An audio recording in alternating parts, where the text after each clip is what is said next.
Hello, everyone, and welcome to episode 210 of At Odds with Wrestling. Joe and Adam here. Adam, how's it going? I'm doing good, Joe. I just want to go on record that I am here despite the fact that your other co-host tried really hard to get me to go to New York Comic-Con today. Oh, really? He did? Yeah, I said to him, I was like, no, I would never miss an episode of At Odds. I am devoted. And I have a Cal Ripken-like streak going on here that I would never jeopardize for a stupid comic and toy show. Does that mean Kevin Costner's having sex with your wife as well? Or no? I'm going to go with no because I don't know that reference. So I'm going to assume the safe answer to that is no. There is a very famous story that during the Cal Ripken streak of uninterrupted games, there was one that the league gave him a pass on. And again, all this is allegedly, right? Okay. Because he found out that Kevin Costner was screwing his wife, and he caught them, and he got into a fight with Kevin Costner, and he was all banged up. And again, maybe this plays into today's whatchamacallit show, you know? People get into scraps in regards to things like this. Yeah. I'm sorry, Joe. I'm a little distracted. I just found out on Twitter that I know we talked briefly before we went on the air, but late breaking news, I've just been triple cursed by Hollowicked. Oh, good. Because I was trying to get out of my original curse from like a year ago during the General Neutral Monarch, and I ended up getting double cursed. And then Wicked just discovered that I misspelled his name in a tweet, so I'm double triple fucked here. Well, listen, I will say this: if you are double triple fucked, as you say, then that means Hollowicked is coming back to old form. You know. Yeah. Oh man, this is not good for me. This is not good at all. I got to figure a way out of this. I'm going to glowing reviews when I get to the show homework later. Glowing reviews. It better be. Yeah. A year before. Okay.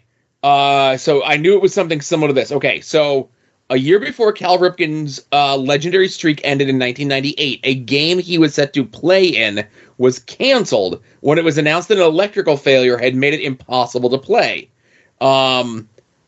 They say that this was because of the reason I'd mentioned before.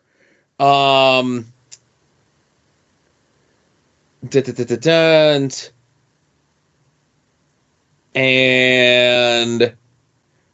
I'm trying to look because there's this article that I read that like says it's been proven or disproven. Mm-hmm.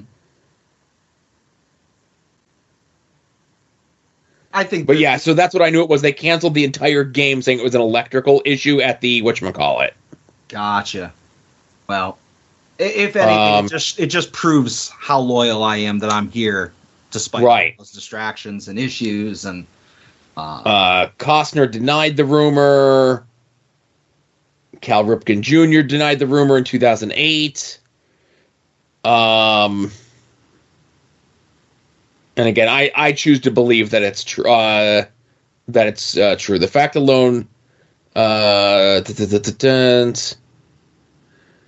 sorry, we're distracted by this. I don't know. They seem to be denying it, but I like to believe that it's true. You know. Yeah.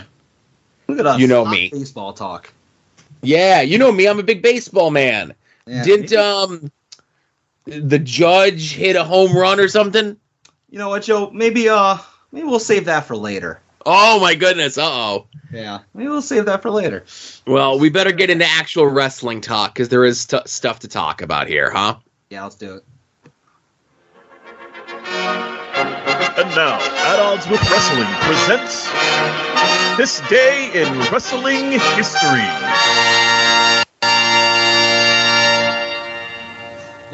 Okay, so we have our usual head-to-head 1997 Nitro vs. Raw, and there was actually a ton of shit going on both shows, and I'll leave it up to you as to what was a bigger deal, okay? Okay. So over on Nitro, taking place from the the Target Center in Minneapolis, Minnesota, they're still building toward Halloween Havoc. It's Hogan and Piper in the cage. They're still building DDP and Macho Man as a thing. Like Macho comes out and attacks DDP, and then like DDP gives Macho the diamond cutter on the floor, and then like they do a stretcher job for Macho, like putting over the diamond cutter.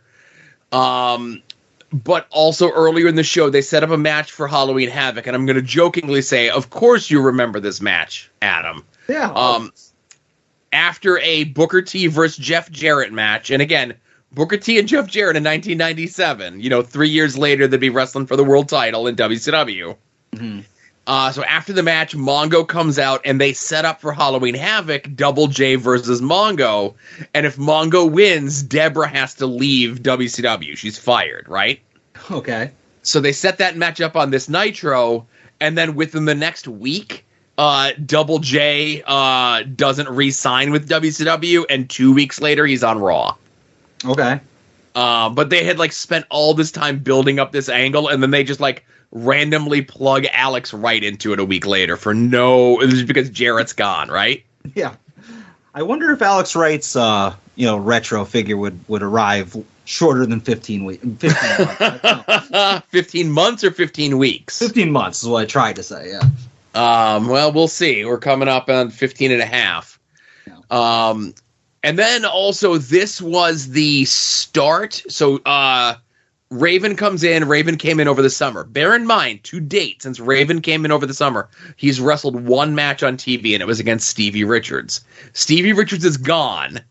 We have the debut this week of Saturn in the crowd with Raven, and after a match with Alex Wright, the aforementioned Alex Wright, the flock then recruit Billy Kidman to join them. So the flock is now just starting to build here after Raven debuted on TV like 3 months earlier. That's some good stuff. And plus, Raven's on like the Brock Lesnar schedule there. You got to respect that, Right. And it's so crazy because, like, we get later in the year, and he's just in the crowd all the time, and J.J. Dillon signs him to a contract that all of his matches are signed to Raven's rules matches. Uh-huh. And, okay, it was painting Raven as a big star that, like, he gets to, like, throw his weight around and everything else like that. But, as much as I'd like seeing Raven sit in the crowd, I wanted to see, like, Raven cut promos and wrestle matches and stuff, Yeah, but the benefit of the Ravens rules match is that it can just all be walking brawls, and he doesn't have to do much. Right. And this early into the run, no Goldberg match on Nitro this early into the run. Oh, that's a shame. They were deprived. Yes. Now, over on Raw on the other channel, we are a day removed from the Bad Blood pay-per-view, which means, sadly, this is the episode of Raw where not only do we get the video tribute and 10-bell salute for Brian Pillman passing away the day before. This is that super awkward interview where Vince interviews Melanie Pillman via satellite, and it's just real awkward and real strange. Yeah, it's like, what are you going to do to raise your kids now that he's gone? Like, how are you going to support them? And she's just fucking sitting there, obviously, with no answer to that question. Right, like her husband died like 24 hours ago, and Vince is like, well, what are you going to do now, Yeah. Ugh. A rare misstep from a normally, like, socially conscious Vince McMahon, Yeah, usually he has a better read on, like, how to interact with humans, Yeah. Also on this episode of Raw, we have the return from injury of Mark Marrow, and this is him debuting the marvelous Mark Marrow gimmick where he's like a boxer now. Okay, yeah, it was like Wild Man before that, right? Correct. All right, see, I know this stuff. This is in the 90s. This is my wheelhouse. Right. We also get a no contest between the Hardy Boys and the Truth Commission, as That's Gotta Be Kane comes out and destroys the Hardys. Time will tell who would have won that battle. That's right. It's crazy to think, like, Kane, like, still makes appearances now and then, but it's crazy to think, like, here some 25 years on, like, the Hardys are still around. In what condition is another story, but, Yeah. At least 3 of their knees are still good. Right. And you're rounding down, I'd say. Now this is, we talk like, all this Attitude Era stuff and Attitude Era, blah, blah, blah, like, when's it really starting? But, like, we're getting bits and pieces of it here. This is that Raw where, again, it's the night after Bad Blood. Shawn beat Undertaker in Hell in a Cell. Sean's now the number one contender for Mr. Hitman's World Heavyweight title. And Sean calls for some footage to be shown. And the footage that they end up showing is the curtain call from Madison Square Garden. Mm-hmm. And this is where Sean, kind of publicly states on camera, not that at this point it was a secret, that Vince is the one in charge. He blames Vince for his buddies Razor and Diesel leaving and all this other stuff, right? Yeah, and I feel like as, a relatively young wrestling fan, this is the first time that on television they acknowledge babyfaces being friends with heels, on television, you know what I'm saying? And also, knowing what we know now, some 25 years on, and how much Jim Cornette hated the fact that the curtain call happened and that they showed the footage on air, this was the beginning of Jim Cornette getting talking head segments on Raw to bury WCW. Yeah, I hate that I'm about to say this, but I loved those segments, Right, and I think this is where, if you, were not a fan of Jim Cornette in the, 80s or even early 90s in WCW, you probably weren't a fan of his managerial work in World Wrestling Entertainment, but it was probably this stuff that made people a fan of Jim Cornette. 100%, yeah. Yeah. And one of the things that I remember, that would come out and shoot interviews, and this is the beginning of the Jim Cornette persona that exists today for Jim Cornette, and so many other people have tried to ape, But he mentions, he's burying the Clique, Razor and Diesel and Waltman, right? Mm-hmm. And he says that Waltman, he apologized to Waltman because he says Waltman sucks. And the only reason they kept him around because they used to laugh at him when he would throw up on himself drunk. I forget what he said about Razor, but he says Nash was a 40-year-old goof trying to be hip who only has 5 moves. And then Nash has gone on to debunk it by saying that he has 6 moves, 7 if you include the hair flip. So really, Jim Cornette doesn't know what he's talking about. Yeah, I mean, once again, Big Sexy gets the last laugh on that. And I think what had happened was that comment, I forget what he said specifically about Scott Hall, but I think that led to Scott Hall telling a story that when the rumor of, the fake Razor and Diesel were coming the year prior, that Scott Hall reached out to Rick Bogner and wanted to know if he wanted any of his old Razor gear to wear, so he didn't have to get new shit made, Uh-huh. So I think that's something that either Cornette brings up in later years or that Scott Hall brings up in later years. I'm not 100% sure. Nice. But yeah, like I said, we're building towards something here, Yeah. No, like I said, it's little pieces here and there. It's stuff that really sticks out in my memory of I can't believe I saw that on television. Right. Now, speaking of Jim Cornette, on this day in wrestling history in 2012.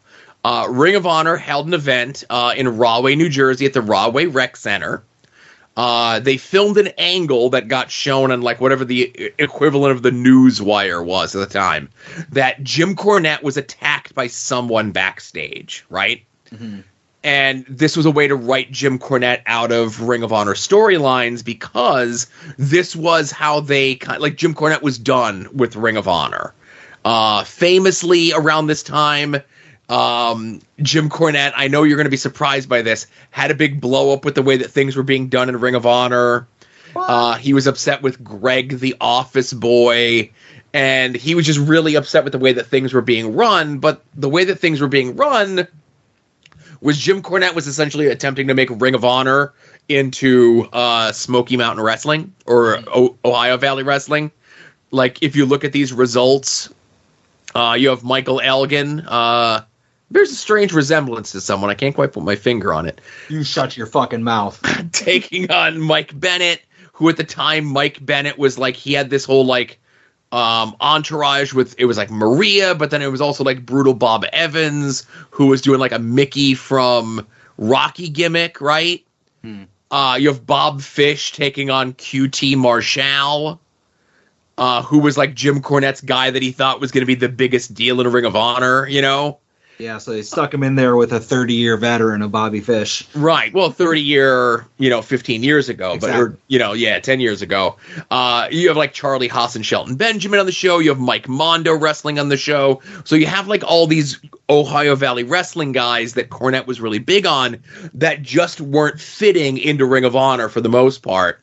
And I think that was more the decision for Jim Cornette to leave Ways. And I think on like I'm almost certain on a hard drive somewhere that I have like all the Jim Cornette interviews like after he left Ring of Honor, just like burying Ring of Honor, talking about how like poorly run it was and all this other shit like that, But even still, it's just interesting to see like 10 years ago, like a lot of these guys like QT Marshall was kicking around on the indies in this area then. BJ Whitmer's AEW now, Kyle O'Reilly and Roderick Strong, who are, wherever they are these days, Davey Richards, who's back on the indies, Adam Cole, Eddie Edwards, Kevin Steen, Jay Lethal, all those sort of folks that are still doing stuff on the indies here today. I know it's only 10 years, but still, Yeah. Like, I look at the card here, and, like, I recognize and am familiar with every single person on there. Mm-hmm. But, like, if you had asked me prior to the day AEW started, like, I never heard of QT Marshall. Like, I felt like he was something that was invented for AEW. I didn't realize he existed before then. Well, I had this pointed out to me, and I don't think we'll end up watching it, but there was an early Wrestling is Fun show. Okay. That's probably on Jerry's Internet Wrestling Emporium. Wrestling is Fun is one of the many offshoots that came off of Chikara or pre-Chikara. And it was held in like the back room of a low-rent Chuck E. Cheese in New Jersey. And QT Marshall wrestled on that show. All right. So he's part of the Chikara universe, I guess, if you want to consider it.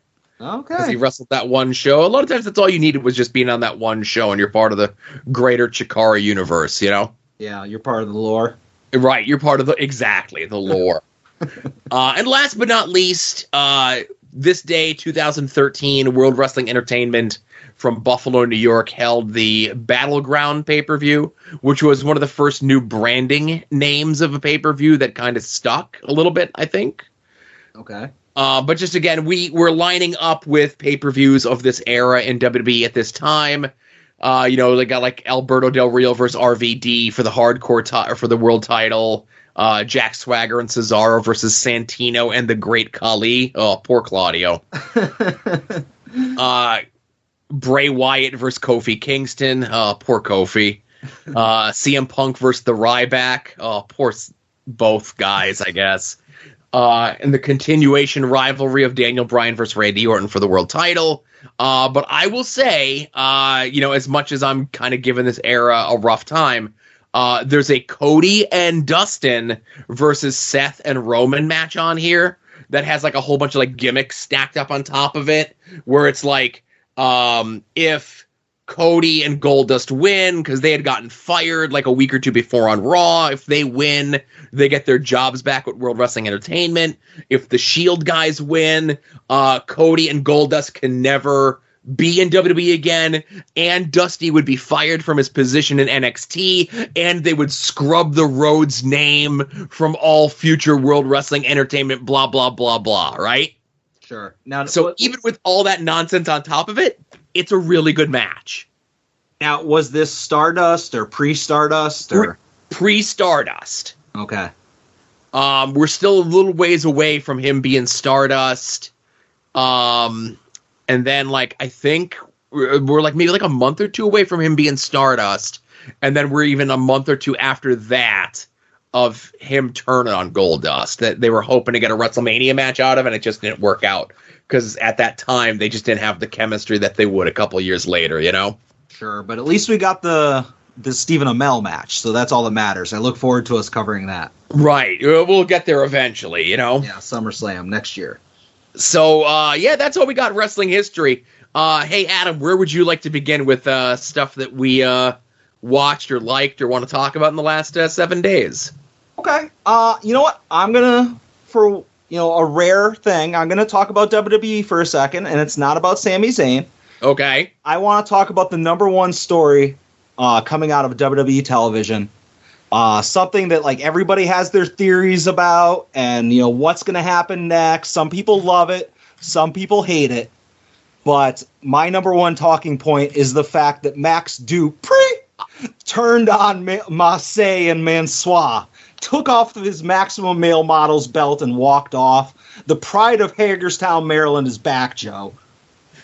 I was busy while that was going live, and of course the Max Dupree signal was lit, and I'm getting everyone put it in my mentions, and I get just the GIF version of it, like the clip that WWE social media put out, and then I had to wait for my WWE American Nation to put up the full clip to give context of how it went throughout the course of the night, where Marseille and Mansois were attempting to set the record for the longest pose ever held.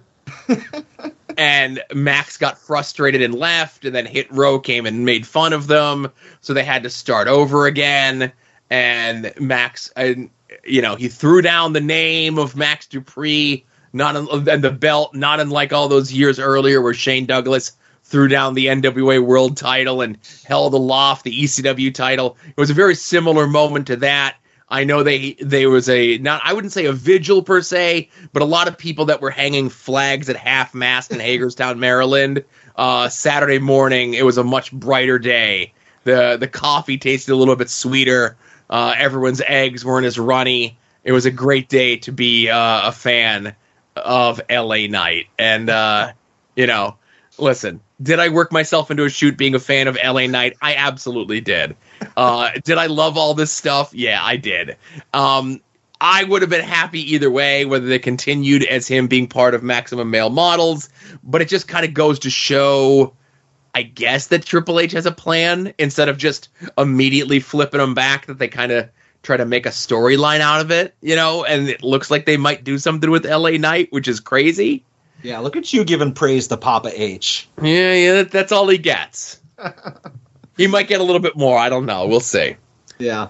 Obviously, I wasn't watching it live, and I got it stooged off by somebody in a group chat. But as soon as I saw that, I was like, oh, this is the greatest thing ever. And plus, it's also awesome that, they brought in Maxine Dupree. So they can keep the Maximum Male Models around. So you get the best of both worlds, really. You get the great... you get to like still live in the exquisite juices or whatever it is of Maximum Male Models, and then you also get the $1 million megastar. Hopefully, we get some taste of that NXT persona.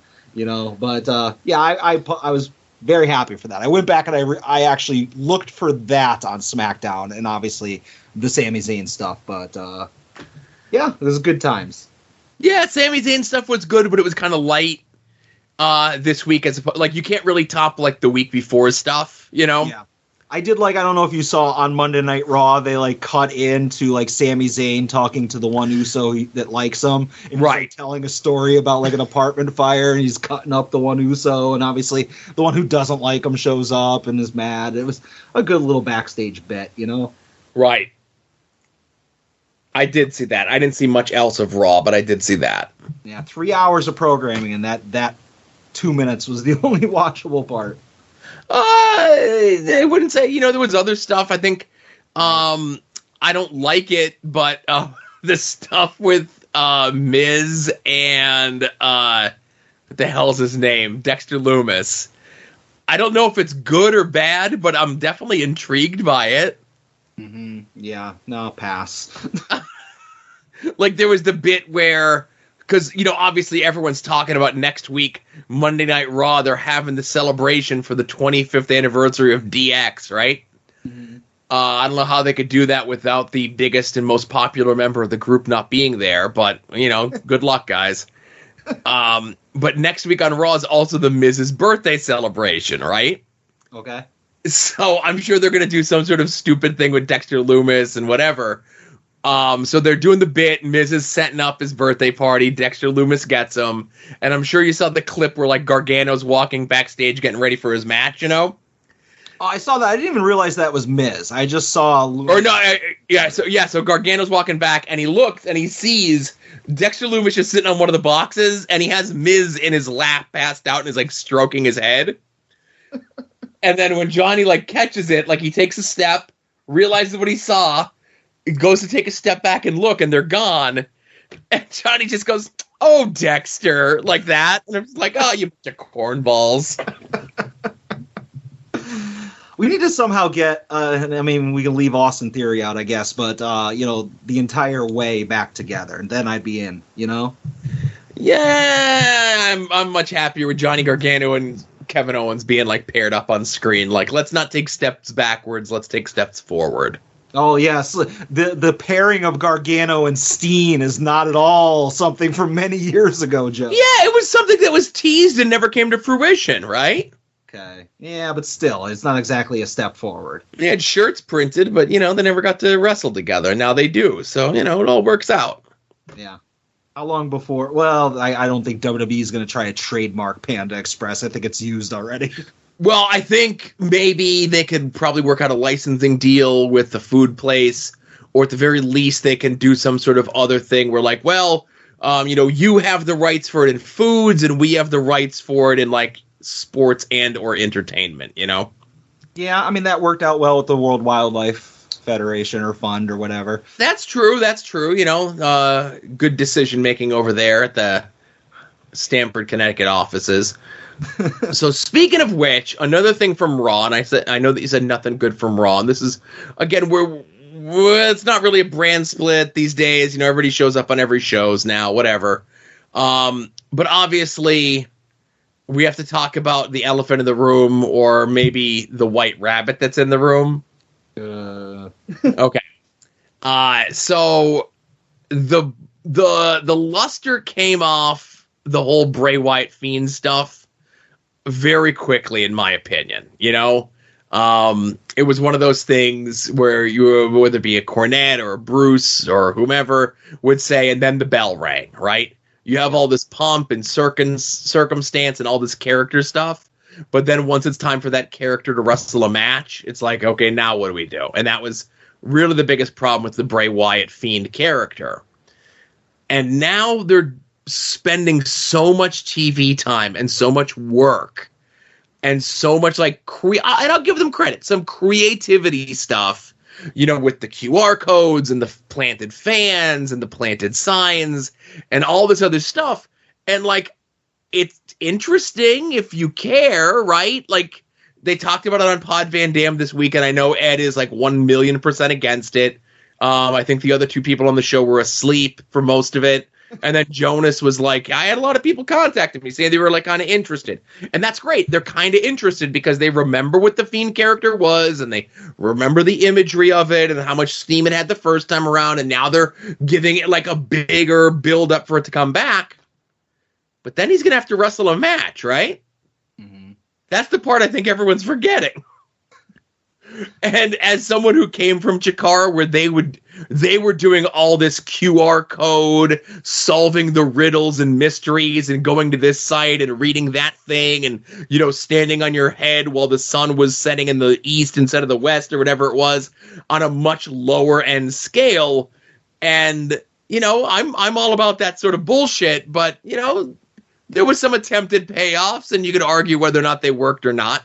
But the payoff to all of this that's happening, while it may be creative, is a Bray Wyatt Fiend wrestling match. They should just do, like, option one is just have, like, him eventually debut and then just go away. And, like, 6 months later, they can come up with another creative way to introduce him again. So you only get the promos leading up to his debut, but you never actually get his debut. Or you can just have his matches only visible by scanning a QR code. Like, okay. You put on Raw, and then they're like, he does a Firefly Funhouse or whatever the new equivalent is going to be, and then they put the barcode up on the screen, and then you just go to the next match. And if you are, interested in such things, you can go and watch it. I honestly, like I've said it before, I'm not ashamed of the fact that, like, I was a huge mark for the Fiend and the Bray Wyatt Firefly Funhouse stuff up until they jobbed him out to Rollins. in that Hell in a Cell.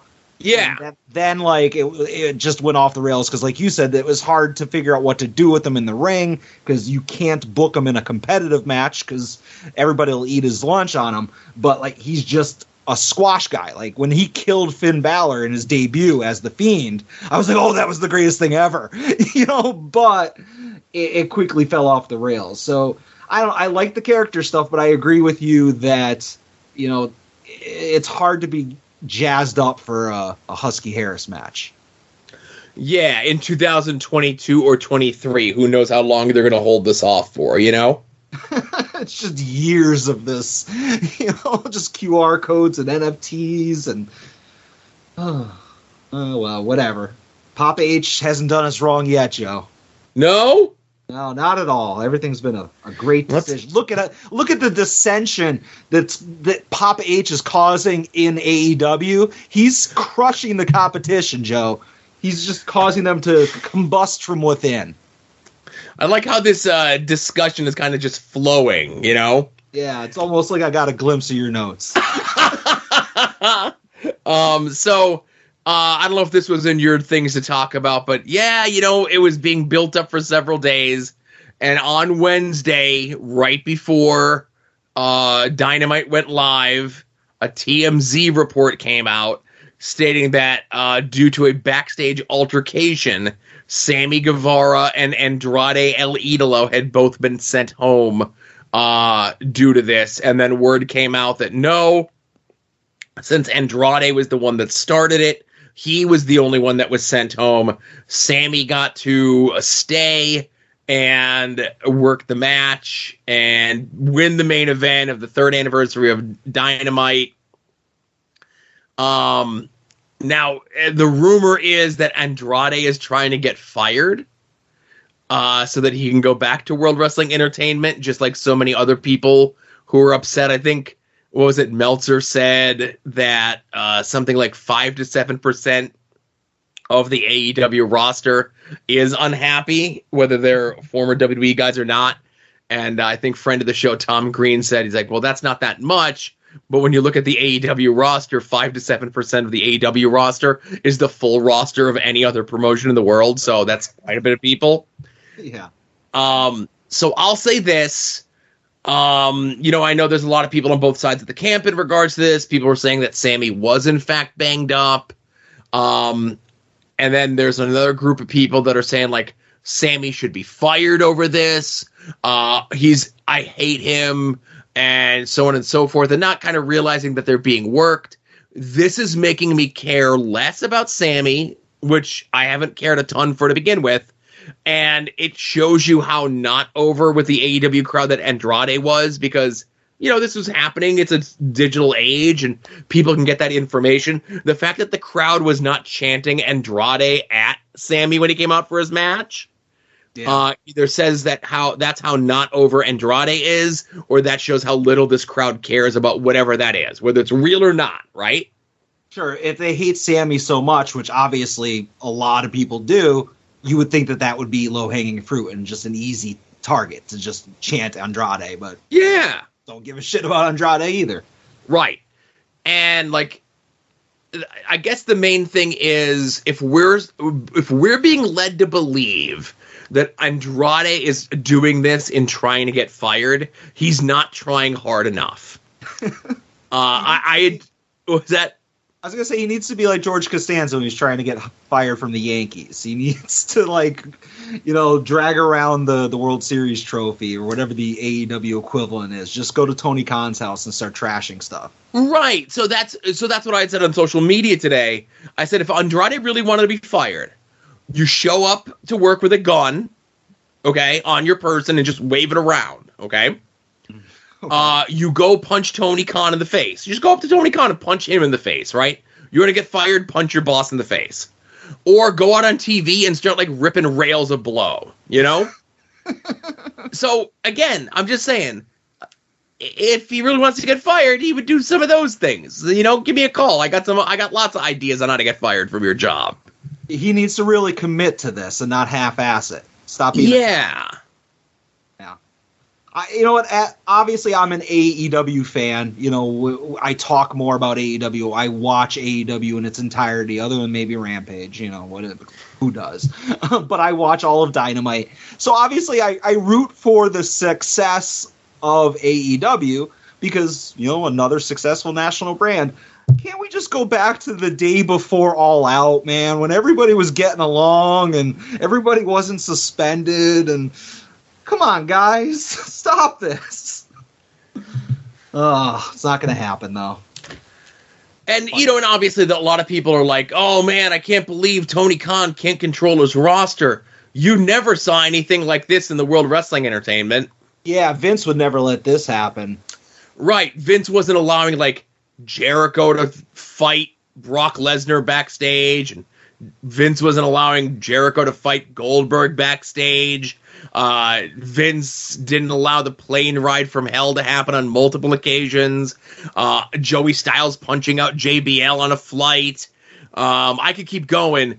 You know, JBL pistol whipping and stripping and taping to one of those boxes that Dexter Lumis and Miz were sitting on, a referee because he took a first class seat over someone else, running wrestlers' court backstage, just general bullshit like that never happened in the World Wrestling Entertainment under Vince's watch. But the people that are saying that are also the same people that love to drag down Tony Khan for hugging his wrestlers. And they're like, yeah, that would never happen in WWE. Triple H would never hug a wrestler. Yeah, Vince would never hug a wrestler, you know? Yeah, it's like, here's a picture of him just doing a deep soul kiss to The Undertaker. Right. And there's the famous, like, and, you know, you have everyone from Daniel Bryan to Mick Foley and everyone in between talking about how good of a hugger Vince is. And even Paul Heyman has the story about, like, one of the times where he had come back to the company and he meets up with Vince.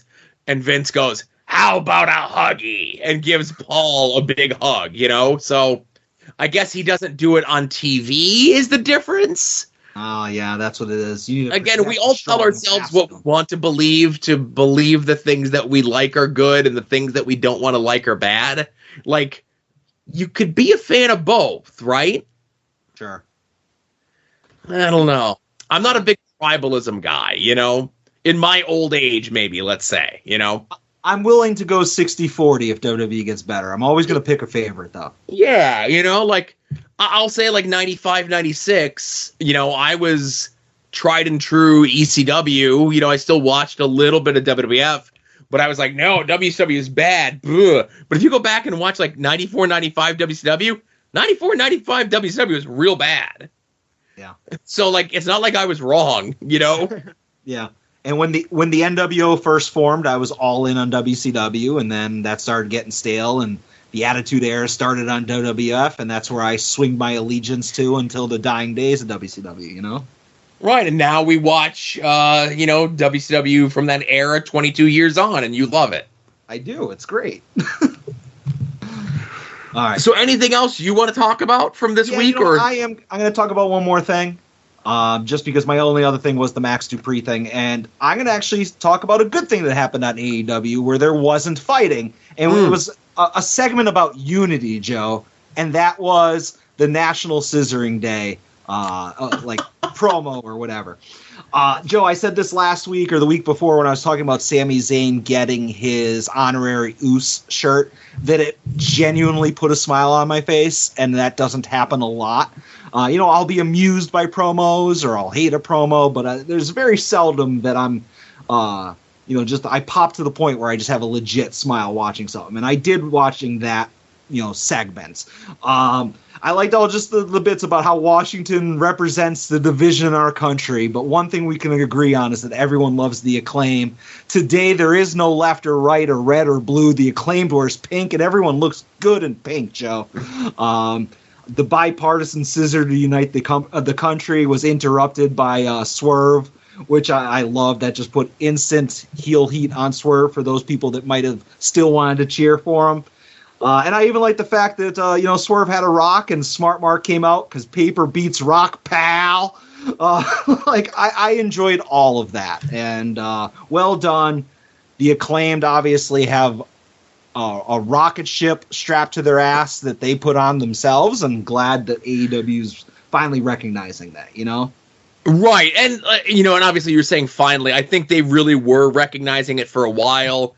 And, I know a lot of people wanted them to win the belt at the pay-per-view. And people were like, well, they didn't win at the pay-per-view, so they're never going to win it. And I get why they held off on Arthur Ashe and really with the difference of 2 weeks. But, sometimes 2 weeks is a lifetime in the world of professional wrestling. Yeah, to me it is. And I also like the fact that it's a great callback of Smart Mark that he was talking about, hey, remember when I was trying to convince all of you that Swerve was an asshole and you didn't believe me? This reminds me of like how Heenan spent years saying that Hogan was a bad guy, and then when Hogan turned, he's like, see? See, it paid off after 12 years. Exactly.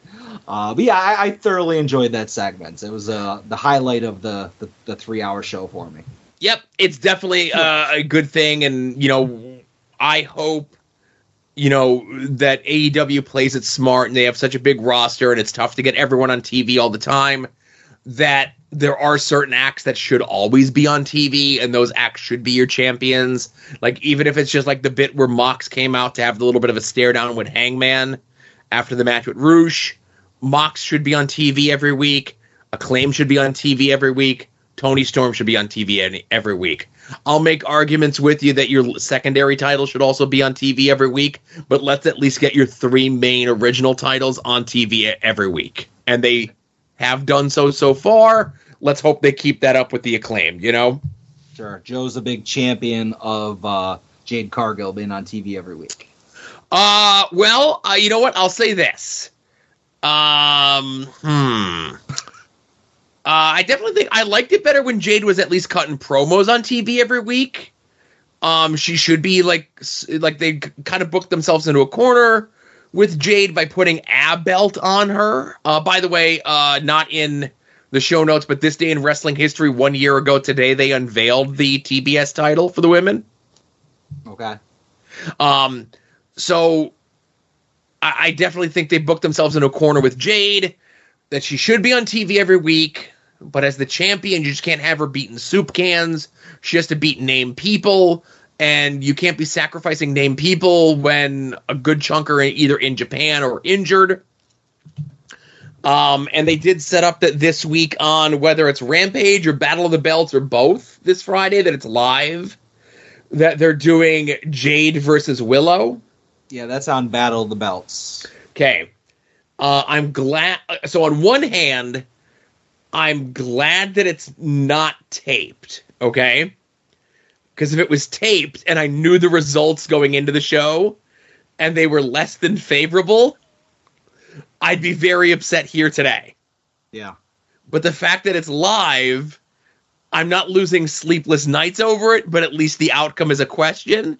Because in my heart of hearts, if they're not using Jade to the fullest of her potential, they should have Willow beat her.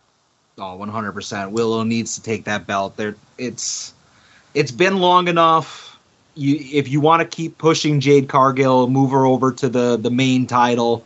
I think the pop and the surprise from, I don't want to say the word casual wrestling fans, but wrestling fans who aren't familiar with Willow from the indies, would be shocked. And obviously people who are huge fans of hers, like us, it would just be great. It would be a feel good moment. It would be like 1, 2, 3 Kid rolling up Razor. It would be that kind of moment. Right. You could certainly do it that way, where it's not like Willow hits like her big super duper finisher out of nowhere. You could have it be a slip on a banana peel finish, whatever it is, and that's fine.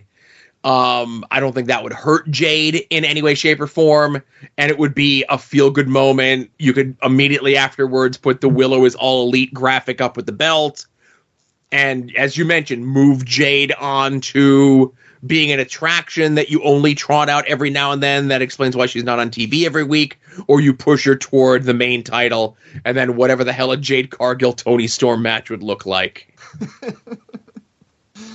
Yeah, that's a thing. But at least Friday, just kind of related, Joe. Friday, I'm getting my dream match of Tay Mello, Anna Jay versus Sky Blue and some other lady. I'm looking forward to that. Oh, and some other lady. Yeah, Madison Rain, but Okay. less important. It's just the least important in that equation. Come on. No, listen, I get you. You're. I think that's 3/4 of a match to give that in advance the 5-star Adam Vance special. You know. Yeah, when we do our famous year-end match rankings, that's a contender right there. That could Right. be at the top. Sight unseen. Exactly. Just on glossy 8x10 paper. Yep. Anyways, Joe, you got me all distracted, but I think there's a pay-per-view this weekend. Okay. Sami Zayn's taking down to the ring. It's Kofi Kingston doing his thing. Ruby Soho on the show. with Bryan Danielson. No. Is it the big dog's yard? Let's find out. Does Joe know the card? That's right, Joe. This Saturday, WWE... Saturday, I'm looking at it right now. They're smart enough to stay away from football. Saturday, WWE is putting on Extreme Rules, a premium live event that, according to Wikipedia, the most trusted source of all wrestling news and information, has a total of 6 announced matches, Joe. Mm-hmm. None of which are so far marked as being on the pre-show. Joe, do you know the card? Okay. I think I do if it's only 6 matches. Mm-hmm. I might stumble a bit on some of the stipulations because I know it's in Philly, it's Extreme Rules, so everything has like a stip, right? Yeah, everything's going to feel like old school ECW, like a typical Extreme Rules pay-per-view. Oh, sure, absolutely. Yep. So we have Liv Morgan and Ronda Rousey in like an Extreme Rules match or something. Correct. Okay. We have Bayley versus Bianca in a ladder match. That is correct. We have... You've got Imperium, all 3 members, taking on, like, whatever the hell their group name is now, like the Battling Boys or something. Like, whatever Sheamus group is. Sheamus, Ridge Holland, and Butch. Brawling Brutes. Brawling Brutes. Okay, I knew it was something BB, right? Now, and that doesn't have a stipulation. That's just a regular 6-man, right? Oh no, it's got a stipulation, Joe. Oh, what's the stipulation? Again, this is, you remember back in the day, the classic good old fashioned Donnybrook matches, right? I do. Yes, this is another return of the good old fashioned Donnybrook. It's literally the name of the match. Okay. So that's 3, right? Yep. Okay. Seth Rollins versus Riddle in the Fight Pit with Daniel Cormier as the special guest referee. Yep, beat me to it. Okay. Edge versus Finn Balor. And I know there's a stipulation on that, but I don't know what the stipulation is. I'll be completely you're not gonna be like, I'm gonna give you a hint. I have no fucking clue what the stipulation is. Rock versus Mankind. Empty arena match Other Rock versus Mankind. for the world title. It's an I Quit match, Joe. Oh, okay. I should have said Beyond the Mat Rock versus Mankind. Ah, there you go. That would have got you there. And there's 5. Okay. There's no Max Dupree match, is there? Unfortunately not, no, or it'd be main eventing. And I know, right, and just like any good C-level premium live event, if Max Dupree's not wrestling, neither is Roman Reigns. What if Max Dupree is the White Rabbit? Oh my goodness! Then it was all worth it. Exactly. Am I stalling to try to think what the 6th match could be? Yes. I have no idea what the 6th match was. I'd say, with this card and the build for the show, I'd say getting 5 out of 6 isn't bad. The final match is Killer Karrion Kross. Against Drew, right? Yep. And that is a stipulation? That is a strap match. Oh, Yapapai strap match between those two, huh? Mm-hmm. Yeah, I don't know, man. Killer Karrion Kross isn't very good. And I feel as though this match is a big step back for Drew. I can completely understand why it's out of my mind. Yeah, I don't know. Again, I don't pay a lot of attention because most of my WWE watching is through Fast Forward, but I haven't seen Drew McIntyre interacting with Karrion Kross. Maybe he has, and I just didn't notice, but like I saw him in matches against other people. Like I don't remember who it was, but it wasn't Karrion Kross. You know, he's been in. Anyway. Well, you know, there's been a couple SmackDowns and a couple Raws that have been in Canada the last couple weeks. Oh, okay. And I think maybe due to reasons, Karrion Kross and Scarlett might not be able to travel into Canada. Well, I'm sure he's done his research. He's doing what's right for him. Right. Yeah.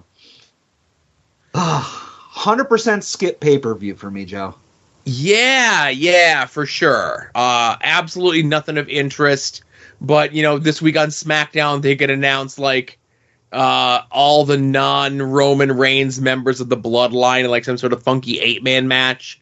And that'll get me to watch.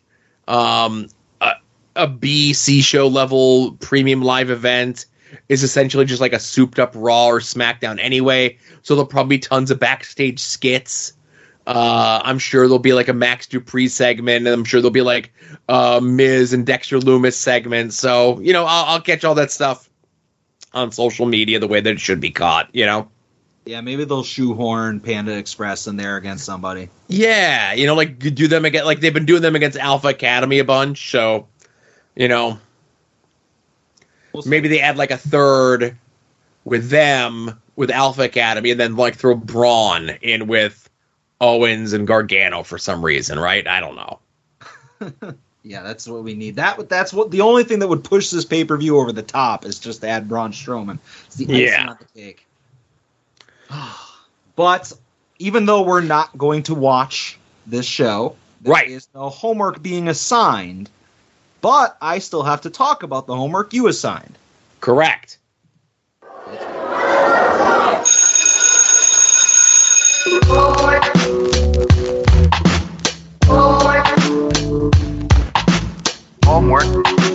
Homework.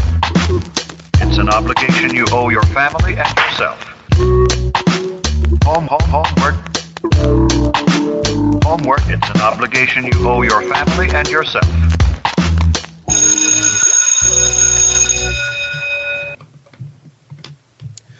All right, so the event that we watched was the Chikara June 2013 event, Never Compromise, originally shown on iPay-Per-View through our good friends at the time, Smart Mark Video. If you did not get a chance to watch this show, you could certainly read the recap of it over at our friend Kevin's website, masslibrary.com. Now, I did mention not to watch certain matches, and I did go by the order in which they were shown on Jerry's Internet Wrestling Emporium, which unfortunately was incorrect. But, you know, as you're watching, you're like, oh, they said to skip that one, so we'll skip that one and whatever else. And then the two Event Center promos that I assigned were in part of the pay-per-view anyway. Again, I did not know that, so maybe you had to watch those things twice. No, I didn't do my homework until a couple hours ago, so it worked out nicely. There you go. I like to have it fresh in my mind.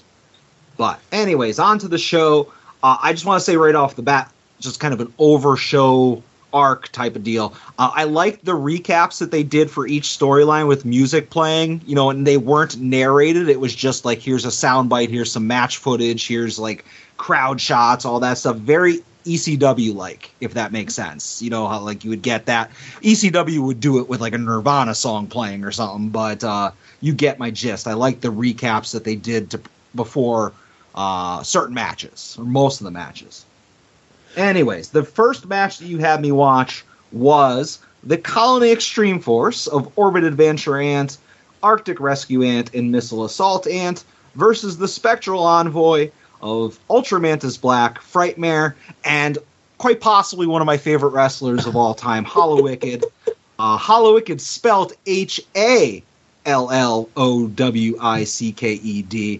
Anybody who would spell it to the contrary is probably just a bad speller, and I don't think bad spelling is a reason why somebody should be like cursed or put a hex on them. I think that I'm just saying, like, I think that's overreacting. Not my decision at the end of the day, and I respect the decisions of the more powerful people than me. But again, I think maybe a little bit of leniency. I'm just saying.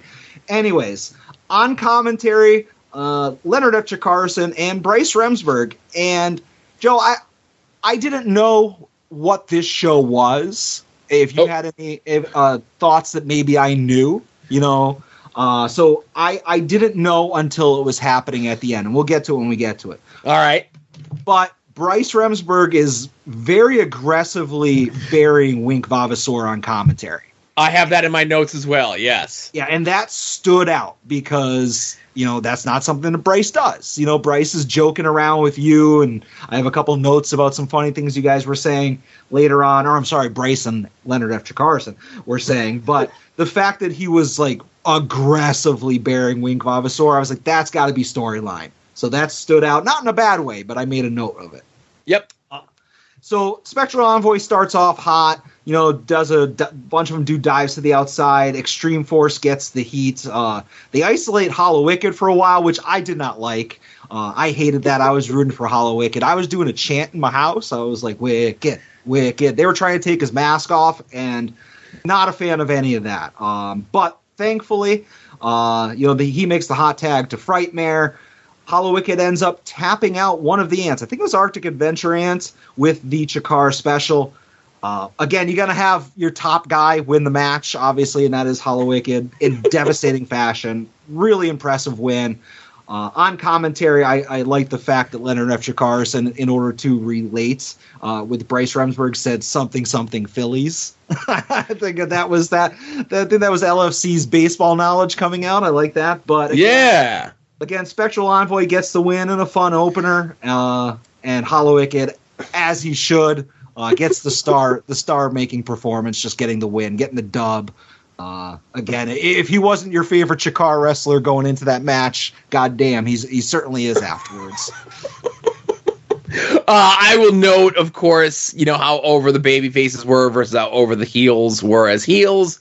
Earlier in the year with watching stuff, Wink had christened Colony Extreme Force. He had given them the Colony's 2011 or 2012, whatever year it was, King of Trios win. So on paper, this match was the 2011 versus 2012 King of Trios winners. Trying to think what else. The Colony Extreme Force had a whole bunch of new triple team maneuvers that I thought were really good. And, as over as the Spectral Envoy boys were, this was at the time, prior to this, and of course during this time after, this one Mantis is essentially John Cena. You know what I mean? No matter what, and I used to rib him, and I still rib him to this day about it. You've got you got the tons of shirts, you got the whatever, and I would always tease him that he needs to start just subtly adding in John Cena moveset to his own moveset, and he didn't go for that. So we're not going to see Ultra Mantis carry out a towel, with a catchphrase on it and throw it into the crowd before his next LVAC match. Listen, I try to convince him. I'm like, that's more merch that you could sell, but poo-pooed at the meetings. Yeah, that's a shame. All right, so next up we have the Colony of Fire Ants, Green Ant, and Assailant versus sorry. Real quick before you get to that match, in between that match and this match was an ad for shop.wrestlingiz.com. For $7.99, you can get all of your favorite independent whatevers. This was the proto Chikaratopia, which in and of itself was the proto Jerry's Internet Wrestling Emporium. Yeah, you know what? I have some notes for some other ads that happened later on, but that ad you just referenced did stick out for me. I was like, oh, you know what? That's interesting. They kept the price point. All right. So, anyways, Colony versus Devastation Corporation. Devastation Corporation is Max Smashmaster, Blaster McMassive, and Flex Rumble Crunch. I just like saying all those names with Sydney Bacabella. Sydney says before this match the playtime is over, implying that all the stuff that Devastation Corporation did before was just them messing around. So I like that. Immediately, the match starts off with the brawl. Max throws Fire Ant from the stage onto everyone. That was a huge spot. Devastation Corporation just beating down the other two members for a while. I liked Max did like a deadlift suplex on Fire Ant, which Fire Ant counters with the stunner. That was a fun little spot. Eventually, Green Ant does a dive off the balcony, eliciting a holy poop reply from a certain Joey Styles wannabe commentator. But Bryce? yeah, that must have been it. It wasn't me. It definitely was not me who said it. It was for sure Bryce. I thought it was you. No, it was not me. All right, somebody said holy poop. Anyways. It was Bryce. All right, you guys sound alike. You sounded alike in that reference there, but Bacabella eventually interferes during an attempt at an anthill, throws Green Ant from the top rope, eats a super kick for his troubles, and Green Ant submits Blaster McMassive with a cloverleaf. So the Colony gets the win. Right. I will say, at this point in the Chikara timeline, all my notes is everyone shoot names. So I have to be very careful. There's a part in the match where I think Max gives Green Ant a tombstone pile driver, and Green Ant does the Devon Dudley shaky leg sell for it.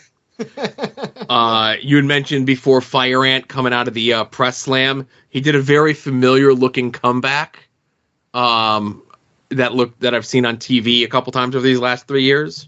And then, yeah, Green Ant, this is like the second or third time that he's done the dive out of the balcony. And it's always like super impressive because there's very little room for error. There's very little room to get up there on that balcony. And Greeny nailed it every time. What a man.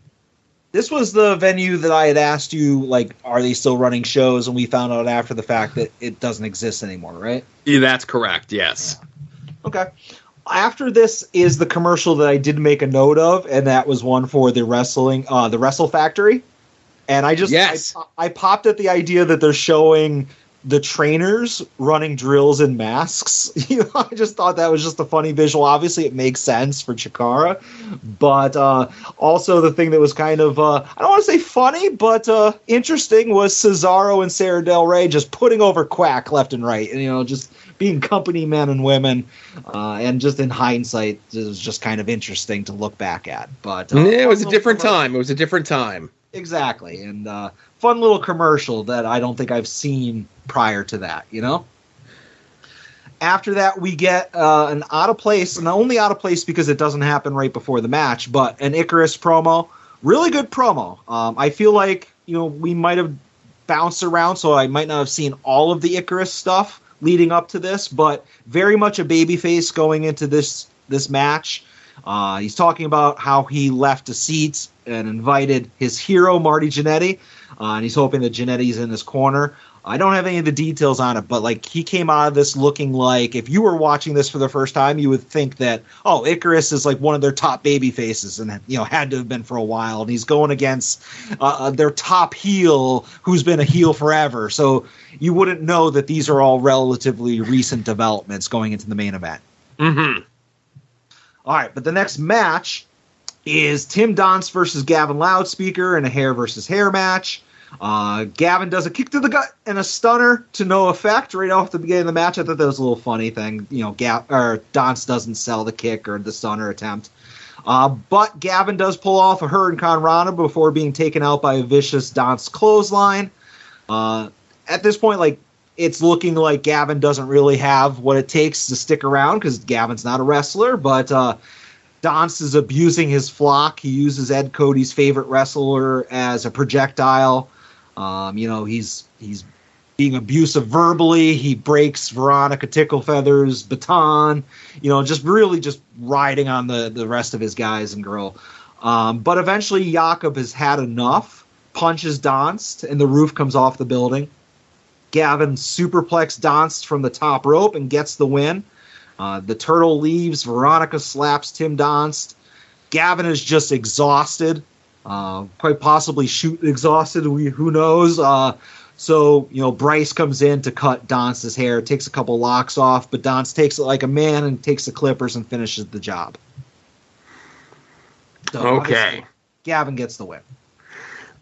So when Gavin comes out and he takes off his sweatshirt and everything, and he's there in his gear, He got CM Punk chance. Yeah, best in the world chance. And I would say that probably at the time, Gavin was in better shape than Punk was. So that's not fair. We kind of go over some of the history of some of the stuff that had been going on in Chikara during the course of the commentary on this match. Whether it be a bit of foreshadowing, whether it be storyline, whether it be real. I think I'm the one who says, so-and-so's not the first person to quit Chikara over these things, Yeah, I wasn't sure, if that was storyline or shoot, brother. Well, it was storyline because, Gargano had quit, and Sugar Dunkerton had quit, and this one had quit, and Soldier Ant had turned in his whatevers, and this one got fired. So it's storyline stuff, but it was also, as we're headed toward the end of the show, more on that. Do you want to hear a story about this match, Adam? I certainly do. So, if you remember when we last watched a match here, from the Trocadero, it was Donst versus Eddie for the title, right? Mm-hmm. And if you remember, I told the story that Donst was 100% certain that he was winning the belt. Yep. And when he got to the show and it said on the sheet that he wasn't, he was very, very upset. Okay. Very inconsolable, and he did not do a good job of masking that or hiding that. And he pretty much pissed off a lot of people just do his basic attitude. Okay. So he gets put into this storyline with the build up to him taking on Gavin in this match. And he and Gavin were friends. There was no issues there, but Donst very much felt as though this, and again, I want to preface this and say, I've known Donst for a very long time. I still consider him a very good friend. But he handled a lot of this year very poorly. And we'll get to more of that later on as we review some of these shows. So he looked at this storyline as punishment, right? He felt as though he was being punished for his behavior in not getting the title match win against Eddie. So I'll never forget, it was the Thursday before this match. He contacts me and he tells me that he has this idea for how the match is going to go. And he had this whole script that was written out. And when I say script, I mean it was a 7-page script. Okay. So he sends it to me and I read it and I go, hey man, I know whatever your feelings on this storyline are. I don't think that you should send this to Mike. I think you should just go with whatever Mike has, He sends it to Mike. And Mike reads him the riot act through email, which is the way that Mike does these things. Mike's not a face-to-face kind of guy. And this was more or less the beginning of the end for Donst. And we'll get to the end for Donst, and there's a story there. But I wish I still had the email. And someone like me, I'm surprised that I don't.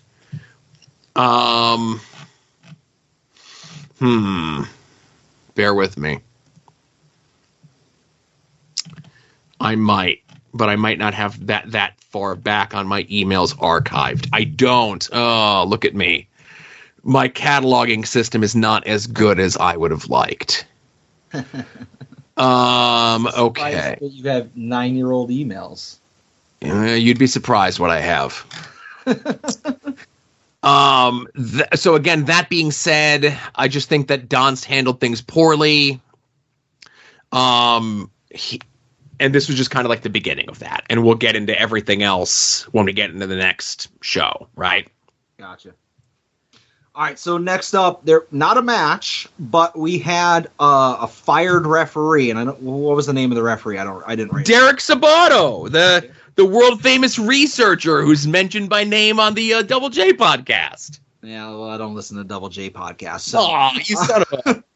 So this referee was fired by Wink Vavasaur, and the referee is here to shoot that he has dirt on Wink, and he's trying to get Twitter followers. If you wanna find out what this dirt is, just go ahead and follow him on Twitter, Joe. And there's nothing I hate more, Joe, than people that are shilling for Twitter followers. It's low down. It's kind of embarrassing. If you want more more of my thoughts on how I think it's embarrassing to shill for Twitter followers, go follow me at the Man Adam Van on Twitter. So, so this sets up maybe some more stuff later on, but he's got dirt on Wink. Right. So Derek was more or less like the heel referee in Chikara.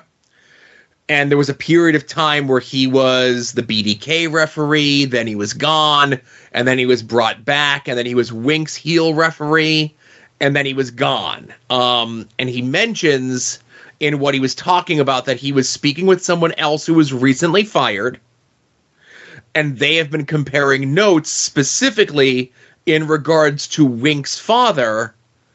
And I just find it funny that here we are 9 years ago, and now here we are in 2022, that Derek is in the thrall of a man named Conrad. Because Wink's dad's name was Conrad Vavasour. Oh, okay. And he works for Conrad Thompson of adfreeshows.com. Plugs for them that they don't need. I'm sure they'll reciprocate.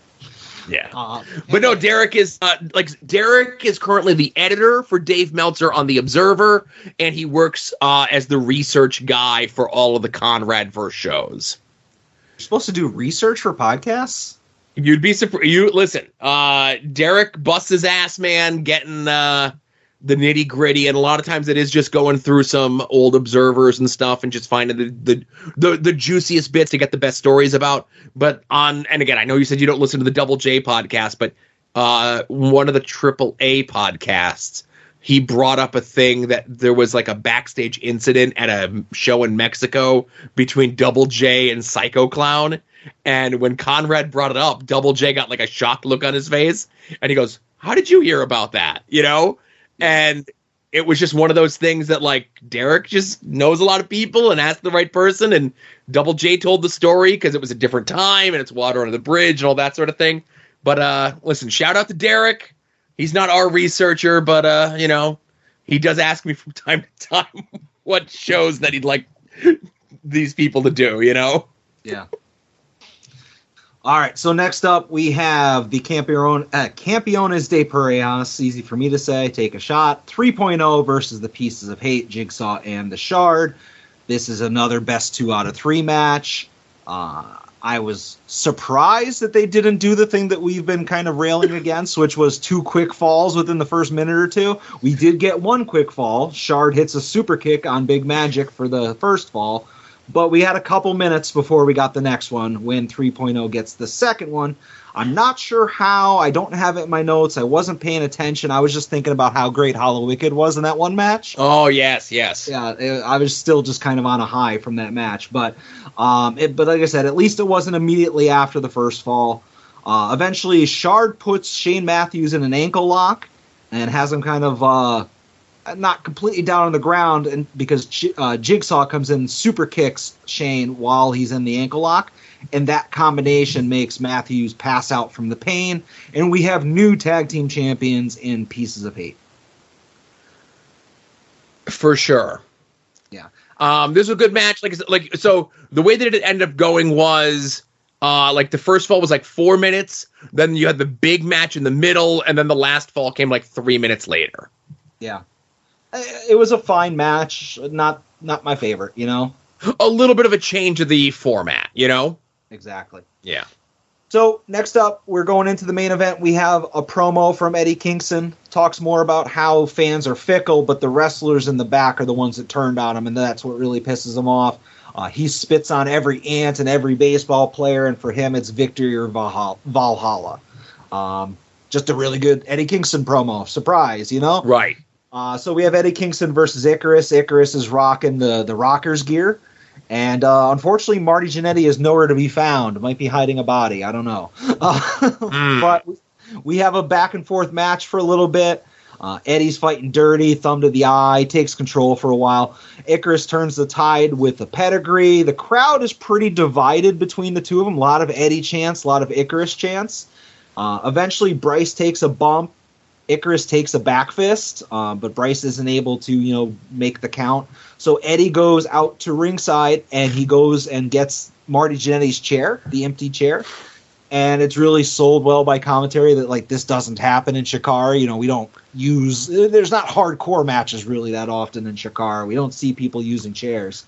But he grabs the chair, hits Icarus, which fires up Icarus. So for his troubles, Eddie hits him 2 more times. Icarus kicks out of all of them, kicks out of the Saito suplex, and eventually ducks a back fist to the future. Icarus locks in a Chikara special. Bryce is listening and kind of getting up and is like checking to see if Eddie's arm is going to respond, kind of how Shane Matthews, his arm didn't respond to the 3 count. Looks like Eddie might be out or might be, getting ready to tap out. And all of a sudden the match ends. Or it doesn't end, but Condor security comes out, mobs the ring.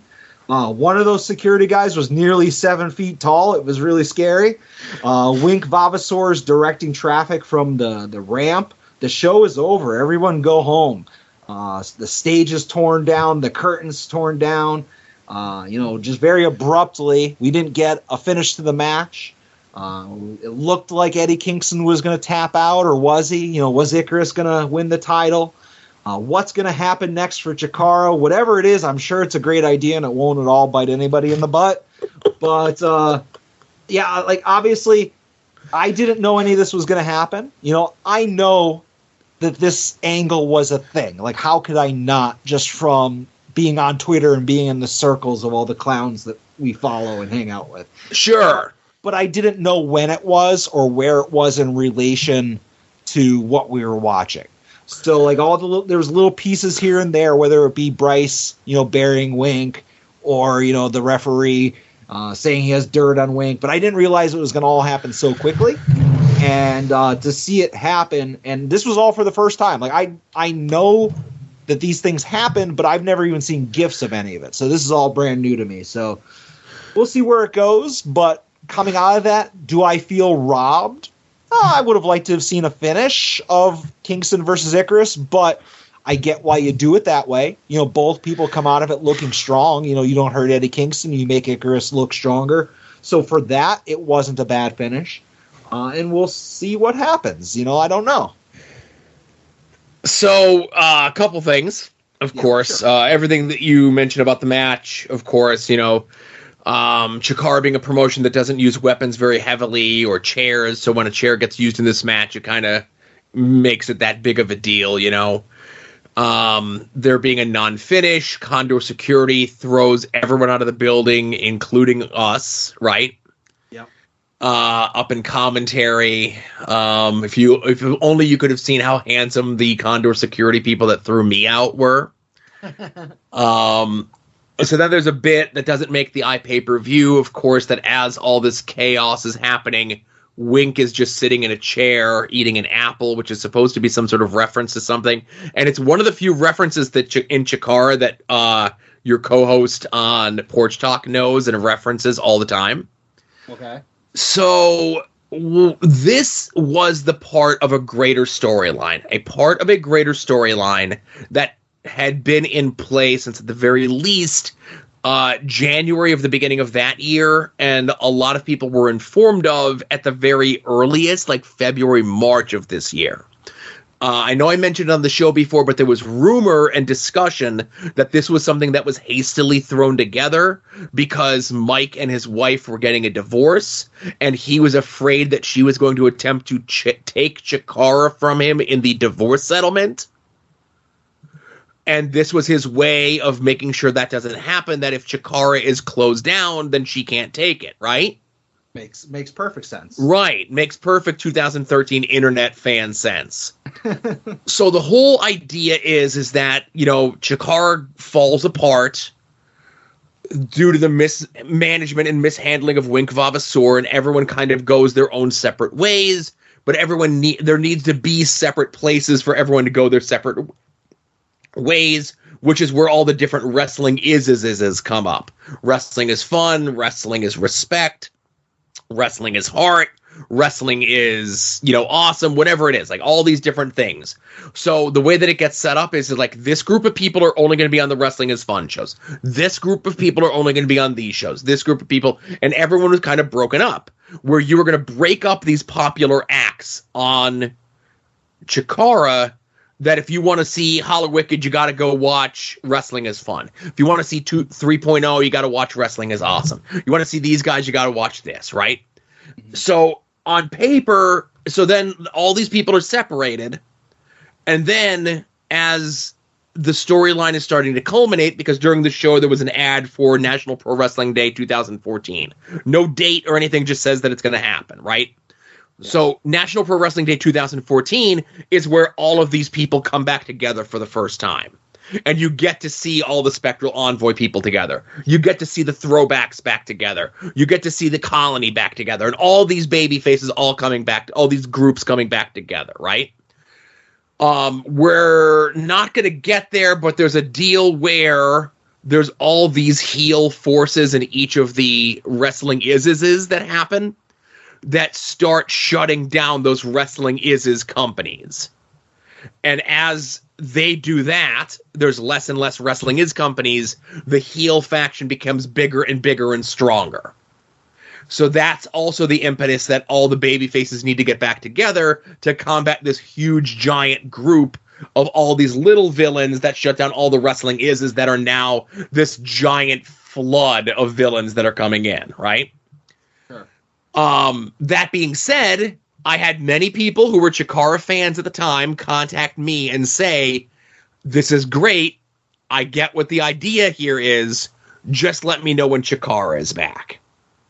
Yeah, they want to dabble with, like, it's kind of like to use a comic book reference. They want to read the main crossover. They don't want to read the tie-in books. Right, and that's, you know, there was some guy who was hired this week who was a former like Marvel writer, like, but he was like a low, and like he did like fill-in issues. He was like maybe in the editorial office, and he's been the one who's kind of been orchestrating the White Rabbit stuff in WWE, and people are making jokes like, haven't we learned not to let comic book people involved in wrestling?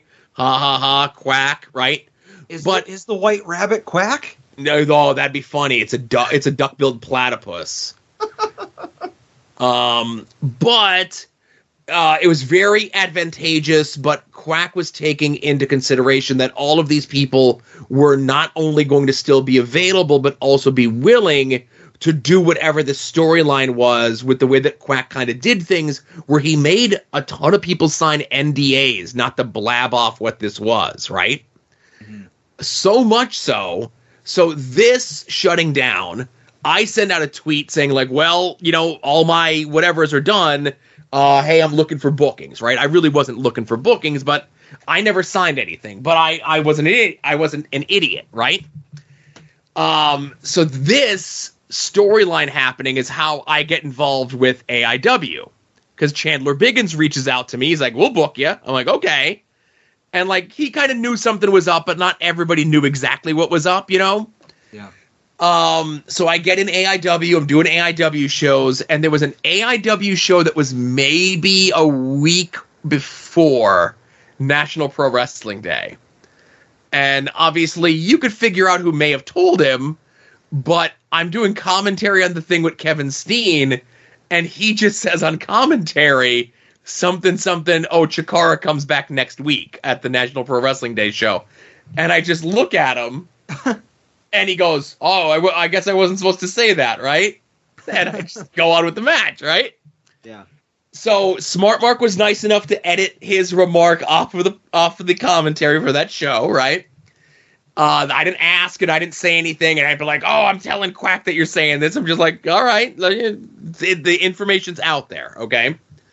And like I said, I could literally talk about this all day, but there's so much more that we have to get to before we get more of this. But there is a red letter note from this day, okay? So somebody in the crowd had a sign that said, "Free Kevin Ford." I don't know if you saw it on the actual broadcast itself, but it was very prominent if you were there live, right? I didn't see it, but my mind is also conditioned to just ignore most Kevin Ford, but... Oh, well, this is going to be very difficult then for you as well, because I reached out to Kevin Ford to ask him what was that all about, because I didn't remember. So let's throw it over to Kevin for a second. Joe and Adam, it is Kevin Ford, and I thank you greatly for allowing me to share my non-story of Chikara Anniversario Never Compromise on your show. I'll explain. So this all starts on Monday, May 27th, 2013, 6 days before the iPay-per-view. I get an email from chikara.answers@gmx.com. And the email states, "Hi there. I am offering you answers about anything Chikara related, public or not. Anything at all from the last 12 seasons. Send me a maximum of 3 questions in the next 6 days. I'll answer them." Now, I had never received an email from an @gmx.com address before or after this. Never heard of it, so I just assumed it was a silly boy doing a silly bit, let's say. But I took the bait, and about 30 minutes or so later, I thought of 3 questions, shot him back, and I got an answer a day later. Then I saw there was an article on this website, olewrestling.com, OLEwrestling.com. I don't know if Joe remembers that or knows who ran it. It's what led me to realize that it wasn't just me who received this email, but that a number of people did. And then on Chikara 101, someone else posted a message about it, and Chikara 101 was the official Chikara message board. And keep in mind, the email never said, hey, don't tell anybody about this email, don't share your answers, whatever. And so since there was a thread, I said, you know what? I think people will be interested in hear, what they had to say about the questions I asked. And then I got banned from the forum pretty much immediately after, at least within a day. And I was like, okay, that's interesting. And I got it right away. It was a commitment to the bit, like, oh, you're revealing Chikara secrets, stuff that we, the Teeter conglomerate or whoever, don't want to be figured out. And I shared on Twitter that I had been banned, and people were like, that's stupid, this, that, and the other, whatever. It just so happened that I was not going to be able to go to this show, which was a bummer because I was able to go to the previous 3 iPay-per-views, High Noon, Chikarasaurus Rex, which you guys covered, and Under the Hood, which I believe you also covered. And I was like, oh, man, I'm missing a Chikara pay-per-view. That stinks. And there was no way I was going to get to it, too. Like, the wedding itself was at, 11 or noon that day, and the pay-per-view was at, 4, but I was, 6 hours away in Virginia. So there was no way it was going to happen. And what really stunk is I had heard from somebody, and I'm pretty positive it wasn't Joe, that something was going to go down with Chikara. And there had been, allusions that it might be closed or shut down or something like that. So I was really curious about what this was going to be. And so I was like, oh, man, of all the shows, of course, to miss, it's this one. So my friends, doing their own silly bit, knowing that I was banned from Chikara 101, and knowing that I wasn't going to be at the show, created this sign that said Free Kevin Ford. Now, it got, a couple people online with a chuckle or whatever, but most people were just confused and didn't know who this was. But it was funny that I just so happened to get banned from the message board, and I'm still banned as far as I know. And that I wasn't going to be at the show. It's like, oh, we can maybe pretend that all of this is connected together. But then I, of course, missed this really important show. I missed a fan smashing the door of the Trocadero, which is probably a good thing. But I also remember driving home from that wedding and my phone just blowing up later that night and being like, oh, fuck. I can't believe I missed something so remarkable. But yeah, that's my little bit of non-story of my non-participation in the show, but how I was able to be there in some sort of way. And it still comes up on my friends' Facebook memories whenever it happens, and I get to remember for a second they had a small moment in the sun where a couple people enjoyed a silly hashtag, including Jolly Roger, who told me to just DM LFC. He had not been hit by a bus at that point to see what he could do about it, but he was under no authority at that time. He was just pointing out somebody he saw at the end of the show. So I'm so excited you guys are covering the show. I'm really looking forward to hearing Adam's thoughts, seeing it, and Joe's discussion of maybe some fun behind-the-scenes things here.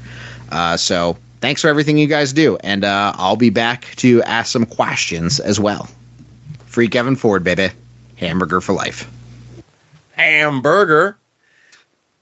So yeah, I forgot about the GMX email address, and there was so much that was going on that nobody in Chikara knew anything about, and that's just the way that Chikara was run, and I think that just kind of fostered a lot of mistrust amongst the wrestlers with Quack and the way that he ran things.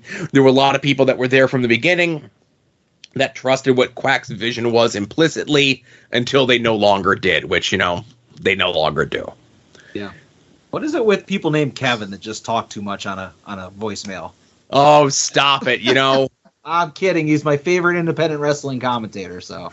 I'm telling Avery Good that you said that. But yeah, so that's the other thing Kevin mentioned. So the fans get thrown out, and there was a fan who was so angry he kicked the glass door at the Trocadero, and shattered it. And there's a very famous picture of one of those really super handsome Atlas not Atlas, Condor security guys standing there with the glass cracked in front of them, So obviously I've seen that picture many times. And I mean, it's such a striking image, sometimes if that person wasn't wearing sunglasses, you could probably get lost in his eyes. It's one of those things, but I didn't realize that was this show. So that was this show. Okay, cool. Also at this show, Green Lantern fan, if you're aware of Green Lantern fan, went and attempted to get a refund from the people of the Trocadero because he was not. Chikara did not deliver the full show as we promised. What a moment. And they pretty much told him to go fuck yourself. Yeah, rightfully so. But I mean, great show. Let me ask you this: the next thing that we're going to watch, is it going to be one of the wrestling is? No. Oh, we're just fast forwarding, huh? There might be one wrestling we're talking, so let me look, right? Yeah. While you're doing that, I'll just say whatever we watch next, hopefully Hollow Wicked is on it, because I feel like I would not enjoy show homework if I did not get my fix of some Hollow Wicked matches, So just make sure when you're building together your next show homework, make sure you don't deprive myself, our listening audience, anybody of just more Hollow Wicked goodness. And by goodness, I mean badness, but badness because he's evil. Spooky. There is... Well, think about it. You don't have to give me an answer. I just didn't know if you knew off the top of your head. Let's say no. Okay. There is a wrestling. Well, you know what? Whatever the next thing that I assign, I'll explain to you why there was a Wrestling is Fun show that we were almost going to watch, but end up not watching it. Okay. If any of that makes any sense, Makes enough sense. Right. So, hey, let's get into some voicemails, huh? We got a ton. Yeah. Let's start things off with a friend of the show mentioned before, Tom Green. Hey, Joe. Hey, Adam. It's Tom Green. I just wanted to let you guys know that I will be holding a Pro Risu seminar coming up. I've seen some, so I think I'm qualified to handle it. Keep in mind that you will need to do your own background check on me before you show up, as the promoters are not willing to do so. Thank goodness. So that's completely on you as someone with or without moral fiber. We will learn all of the Pro Risu techniques, such as forearms, screaming, kicks, not reacting to the forearms or the kicks unless you do scream, and my favorite part, paralysis, and how to avoid it. So, just come on out to my Pro Risu seminar. It is exactly the cost of half of a mortgage payment for you individually. We can calculate it at the door. It will be 3 hours, and everyone will have to bring their favorite Japanese wrestling match on a disc so we can watch it together. All right, great. I'll see you all there. Bye. So this is something I didn't see, but I saw people talking about it. Apparently, Quack is holding a Japanese wrestling seminar at the Wrestle Factory. All right. And that's Tom's way of letting us know that that's what he's up to. But I don't know. I don't know what the price on those sort of things are. I know Mike is still running things at the Wrestle Factory. Oh, yes. So here it is. Okay. If you love Japanese pro wrestling as much as I do, then I want to see you up in the Big Apple Tuesday night, October 18th. That's when I'm teaching a special 3-hour seminar all about Japanese pro wrestling. history, traditions, structure. We're going to hop in the ring and do some uniquely Japanese holds. This whole thing is now less than 2 weeks away, and space is very limited. So don't hesitate. Jump on that link down below in the descriptus and then jump in the ring with me Tuesday night, October 18th. I'll see you up in New York City. Well, I am a huge fan of Japanese wrestling. Some say one of the biggest fans. Right. And I know Tom made a remark there in regards to how much it was, but it's only $60. If you want to travel into Brooklyn on a Tuesday and you hate money. It's only $20 an hour. Yeah, I don't know who Guts and Glory Wrestling is, but more power to them, I guess. Being brave enough to publicly get in the Quackenbush business, but okay. Good for them. I'm just looking to see what they're up to. Oh, they've done seminars with Mike before. I see they did one back over the summer. What was that one about? That was also about professional wrestling. Well, I assume, but what genre? This was just a generic professional wrestling seminar. Oh, it was like Wrestling 101, and the Japanese one's more like an elective. Yeah, I guess. I don't know. I think, you could do something better with your money, let's say. I thought it was maybe in reference to Brian Pillman Jr., tweeting that he was trying to impress a woman, saying that he was into salsa dancing and having no experience with it, and then saying, who trained you? And now he has to lie and say who his salsa dancing trainer was. And Trent called him out on it and saying that since he's pure and righteous, that's lying and he shouldn't do it. See, that's actually an endearing Pillman Jr. thing. That works, I respect the lie. I respect when you have to figure out a way to talk yourself out of it, Mm-hmm. So that's the best thing Brian Pillman Jr. has done, period. I don't know. Well, hopefully he's on the Rampage card this week, so hopefully the best thing that he does is lose very quickly and never be seen on TV again. That'll be the best thing he could do is never be seen on TV again. That's also possibly a thing. Did he eat his entire bunny? Remember we gave him a fresh one? Oh, yeah. That bunny's long gone.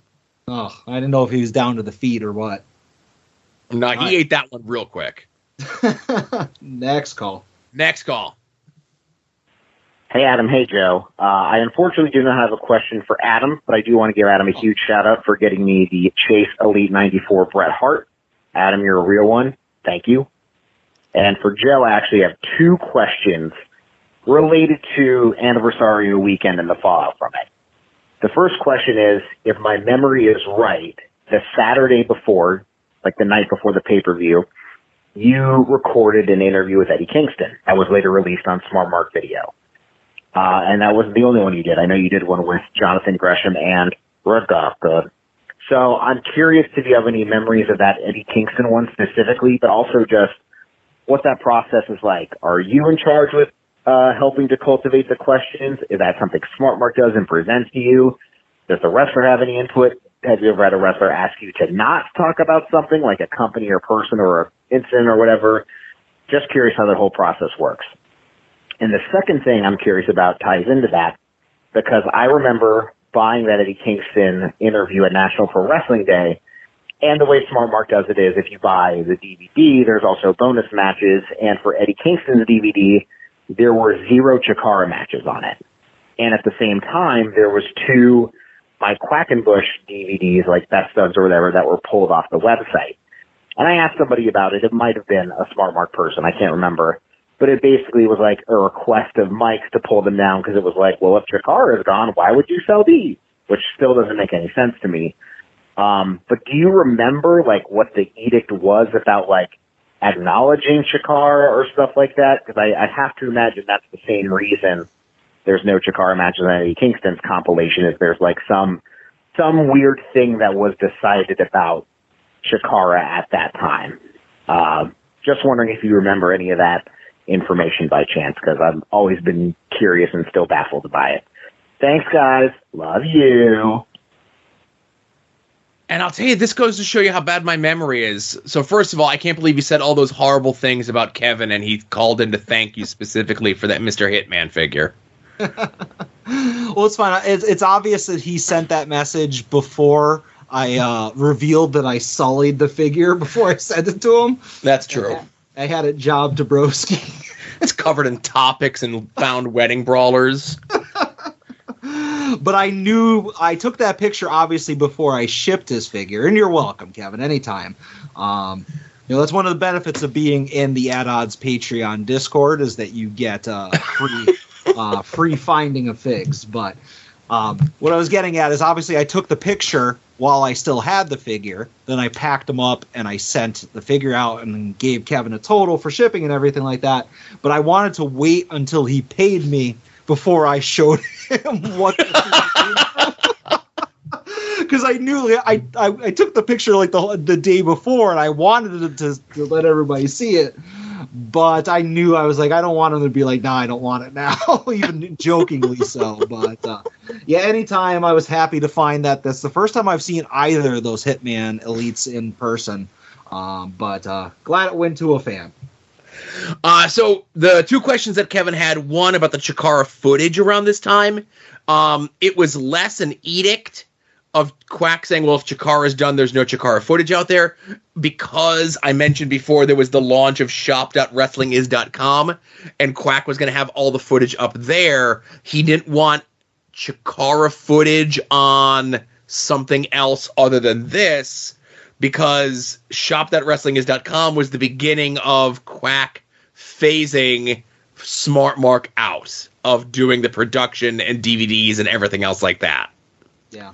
I mean, it makes sense. You want to have all of your stuff in only one place. You're not diluting the customer base. Like, if somebody was like, I want to watch Hollow Wicked matches, I want to see how it's done. I want to see how to become one of the best indie wrestlers on the planet. You want them to only go to the one place. You don't want to have Hollow Wicked stuff all over the place, Now, as for the shoot interviews, I know Kevin mentioned the one that I did with Eddie, the one that I did with Jonathan Gresham, and then he said a redacted person. This is how my memory works. I can't remember who the other one was with, and I'm kicking myself.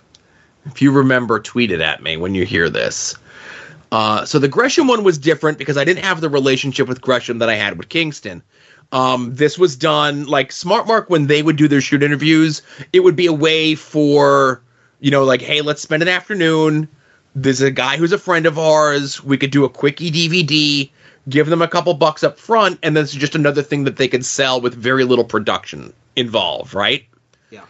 Now, like I said, I didn't know Gresham the way that I knew Eddie, so the questions were all more or less presented to me. I tried to do my research ahead of time. Obviously, the Eddie one, I know Eddie's career, but I don't know all of Eddie's career. And in both instances, I didn't give them the questions. I said, hey, just so you know, this is what I have. We're going to talk about this or this or this or this or this. I go, I'm not going to really stray from what I have here. If there's something you don't want me to talk about, tell me, and we won't talk about it. Or if there's something that you really want to talk about, let me know, and I will fit it in. Yeah. Because I don't want to be running the interview where we do the interview and I give them something and they have no memory of it, or it's something they don't want to talk about, because then it makes them look bad. Yeah. I know there was so Smart Mark is the one that initially put the stuff together for the Eddie one, and they had sent it to both me and Eddie, and it was very CZW heavy and very light on everything else. And Eddie was like, I've been other places, and I think a lot of it was because they were still involved with CZW in some way. And Eddie was on the outs with CZW. He wanted to talk about CZW, and he buries the fuck out of DJ Hyde during it, which I think Eddie was looking for an excuse to do so. But I don't think there was anything that he didn't want to talk about. I know we knew that it was coming out later, okay? So we acted as though this was taking place after, or that we knew what was going on with the Chikara event, right? And Eddie kind of as kayfabe as you can says what I said before about there were people that have been with Quack for a very long time that trusted the process until they didn't trust the process anymore. Yeah, gotcha. But yeah, I don't know where that Eddie Kingston interview is. I don't know if it holds up or if it's any good or whatever, you know. I'd watch it. All right. All right, next call. Hey, Joe. Hey, Vansky. Your sepia button holder, Big Sue here. Calling in today just with a quick, check-in.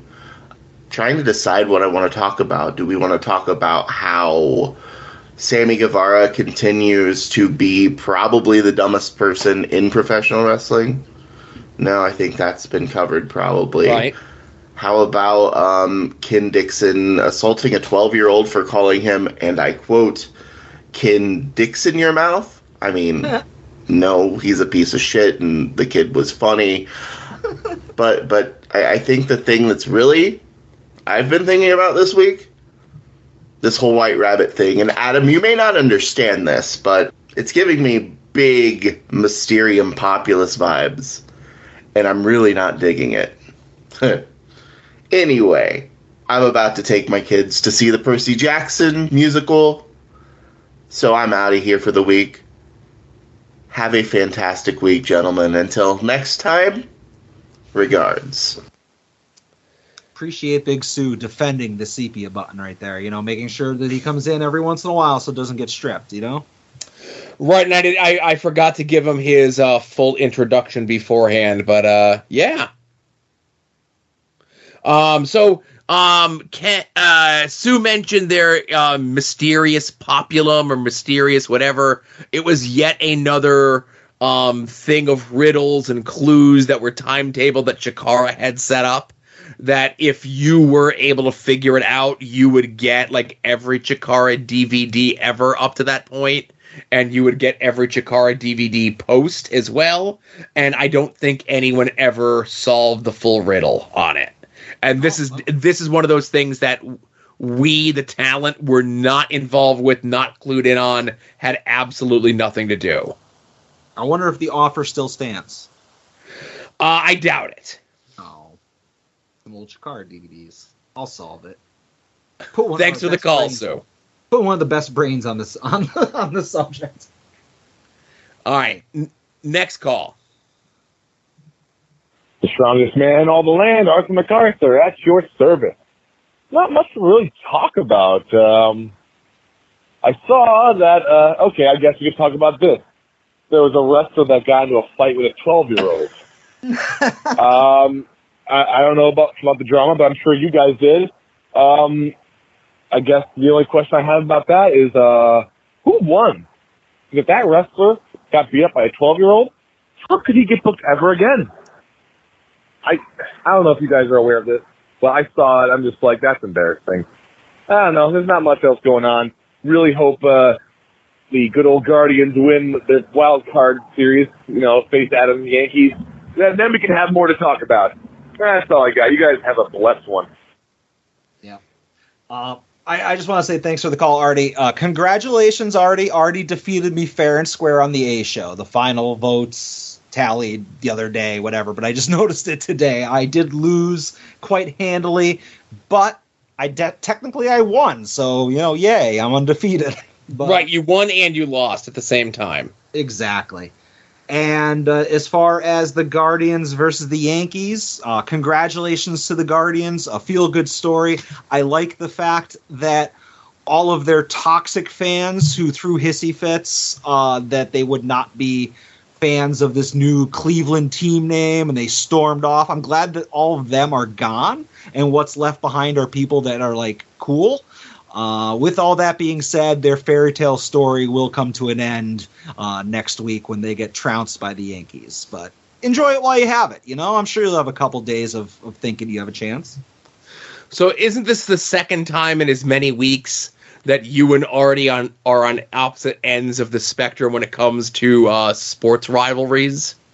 Yes, but when it comes to Steelers versus the Browns, they're both terrible. When it comes to Yankees, Guardians, Guardians aren't terrible, but Yankees are on a different level. So we'll see what happens. So this is the second call in a row that mentioned that Ken Dixon story.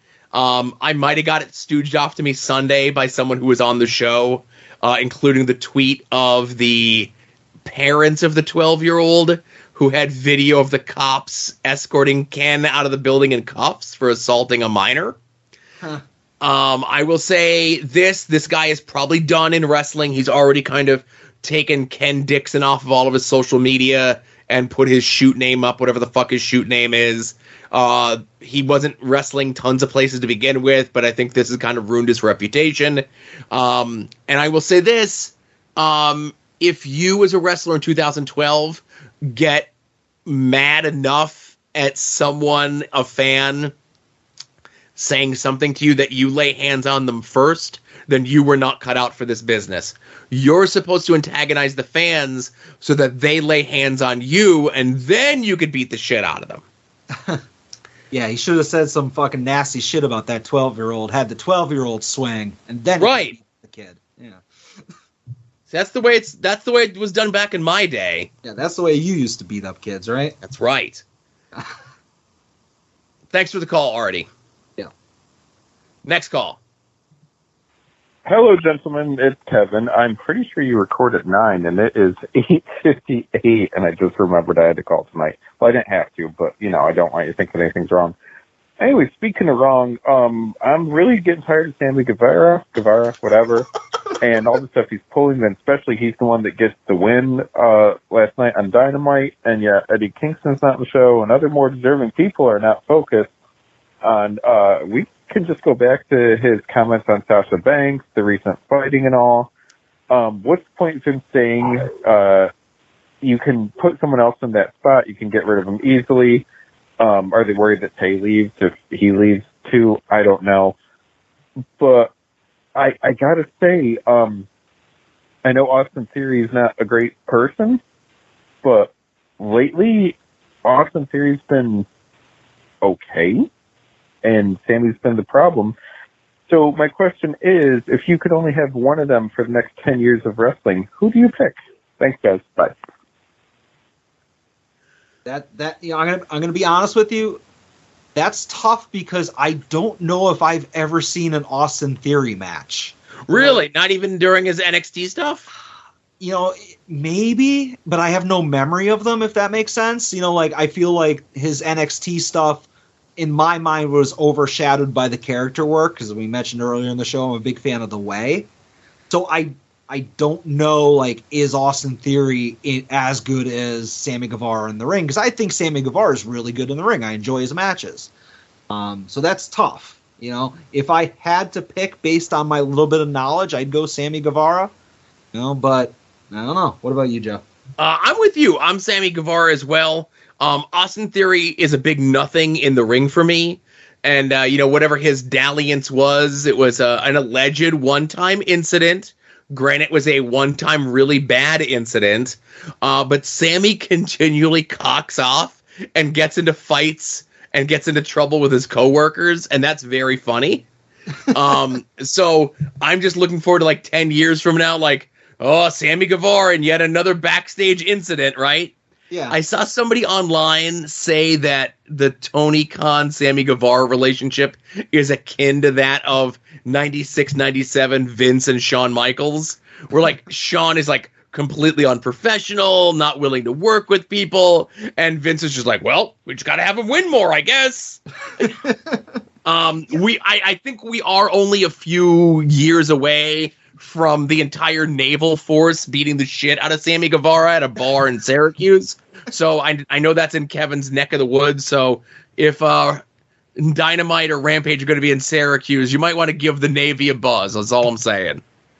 Yeah, and why is it all of a sudden it's looked down on for getting fights? That used to be the best thing. All the coolest dudes got in fights backstage all the time, and now all of a sudden it's unprofessional? Mm-hmm. God.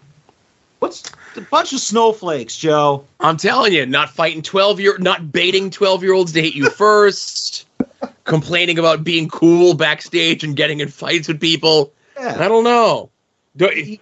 Publicly abandoning your longtime fiance for another much hotter girl. These are all cool things, man. I don't know. Yeah. You know what? Fully in Sammy Guevara camp, as long as he's not messing with Eddie Kingston. Right. Well, he was messing with Eddie Kingston, so that does. anymore. Okay. All right. Last call. Pink button time. Hey, Joe and Adam, it's Ed. I'm outside of a Mexican restaurant about to pick up chicken street tacos. I'm very excited. So I just want to talk about this real quick because by the time we record again, it'll be old news. Kid Bandit rules. You guys didn't see this. Kid Bandit messed up and booked the wrong date for a return home flight from the UK. And had to buy a new one for $1,400, and they are short money now. So they asked people to donate, and they did.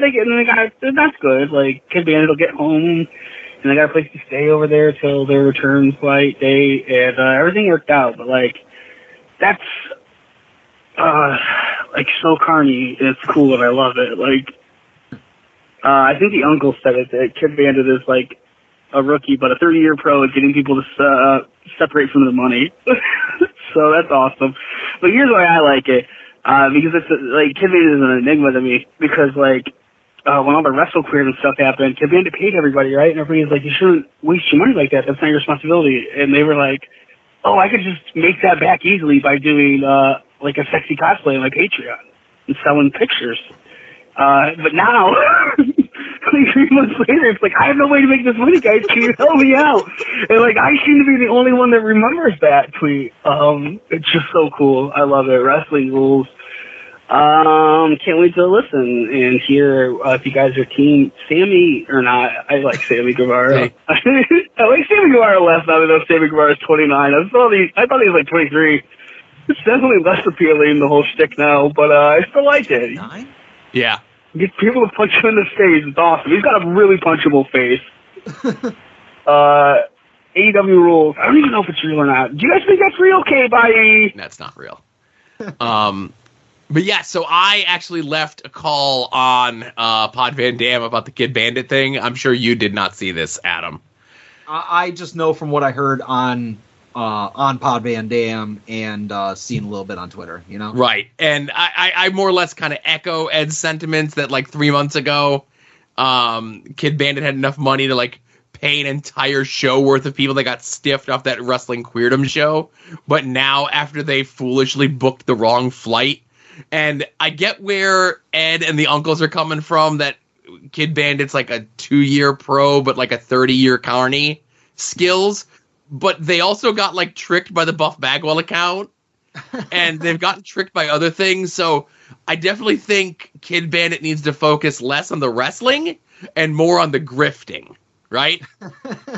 Kid Bandit very well could be the new Danhausen if they play their cards right. And if you look at the thing about Danhausen, what's the least important aspect of Danhausen's routine of being a wrestler? The actual wrestling. Yeah. So that's what Kid Bandit needs to focus on. Mirror the Danhausen model and stop believing every old man on Twitter who says, like, chin up, bucko, you know, we're into this together. Yeah. And I just want to say that last week when Ed called in, he had talked about wanting to go to Knoebels, and I said that I wanted to also go to Knoebels with him and Ronald Two Legs, and I kind of feel bad that that hasn't been acknowledged by either of them yet. And at what point do you start to take it as a no, Joe? Am I not invited? Do I show up and then they ditch me? I don't know what's going to happen. I'd really like just a response one way or another. Not that Knoebels is good because it's lame and it opens at 2 p.m. that day, which is just what's the point? But anyways, I'd like a response. No. So listen. So first of all, Pat doesn't have social media, so you'll never get an answer from him there, right? Well, he doesn't have a social media that he acknowledges. Right. You could bully Ed to give you an acknowledgement earlier. Now, the park, Adam, opens up at 2. The rides and stuff. But look at this array of things that you could do from 11 to 2 before the park opens up. You can go to do spin art. You could paint a pumpkin. You could do cookie decorating. You could color your own hollow fun bag, which they spell wrong. If you see there on the bag itself, it's hollow, HALLO -fun. And then down here, it's just all fun. Okay. Joe, sometimes Halloween type things are hard to spell, especially if you're in a hurry, and you should not hold that against people. Right. I get you. And then you could do, and then they have bingo there as well. So there's plenty to do before 2 o'clock on Saturday at Knoebels. And I say, yeah, just bully Ed online until he gives you an answer. All right. I just figured the podcast would be just as equal of a venue, but who knows? Yeah. So I'll say if he doesn't reply within 24 hours, I think you can just start bullying him online. Fair enough. All right. So, hey, we would never bully you in regards to this, but definitely go check out Jerry's Internet Wrestling Emporium, a.k.a. IWTV, for all the latest in the world of independent professional wrestling. New subscribers use the code @odds. Does not get you anything, but if you continue your subscription with them, and why wouldn't you, we get a little bit of a kickback from Jerry himself. You could... Yes. So if I may, I don't usually interrupt here, but you mentioned that using the promo code @odds doesn't get you anything. What it does get you is hours and hours and hours of great Hollow Wicked content. There you go. Touche. Yeah. No TeePublic sale this week. That's next week. So you can head over there to buy shirts inspired by this show. Longbox Heroes, Longbox Heroes After Dark, Final Wrestling Place, and Hit My Music. 35% off next week. You could also still get tickets. We're about 2 weeks away from the next LVAC show as they return to Sokol's in beautiful Bethlehem, Pennsylvania. Only match announced so far is Davienne taking on the returning Edith Surreal. I feel as though it's been far, far too long since Edie has been on a show. I know it's only been May, but still. Other names announced, of course, Billy Avery, Hydra, Big Dan, of course. What's a LVAC show without Big Dan? Max the Impaler makes their return. Gummy Boar, of course. What's an LVAC show without Erica and the Boar? The Creeps make their return. And the debuting Flirtation, which is Love Doug, who's making his return to an LVAC event. And his partner, the Tender Weapon. Oh, okay. As you see their dummied up thing there, you know? I'm seeing it now, yeah. But yeah, like I said, the link will be in the show notes. Get some tickets. Come to the show. I'll be there. Adam will be there. I have it on good authority. They'll be doing commentary with Avery Good, professional commentator, and Sidney Bacabella, of course, will make his presence known as well at the event. And I think there's a costume contest as well. So come dressed as your favorite, wrestler or whatever. You know, I know DJ from We Need Wrestling as a costume. I know Ed and Pat from Pod Van Dam are going as twin cat girls. So, fun is going to be had by all. Yeah. And, of course, you could also help us out by making any and all of your purchases through our Amazon affiliate link.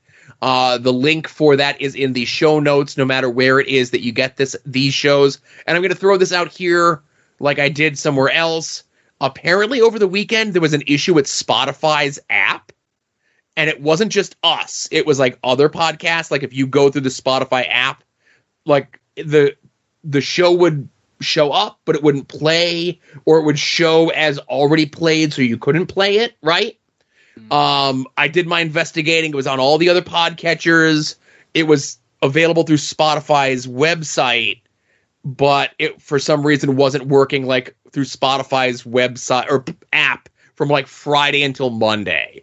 But like I said, it wasn't just us. It was everything through the app. So that's why you never trust podcatchers. Always just trust a text file full of RSS feeds that you constantly refresh and rip the raw audio from that. Sure. A very easy way to acquire all of your podcasts. Yeah, absolutely. But go ahead.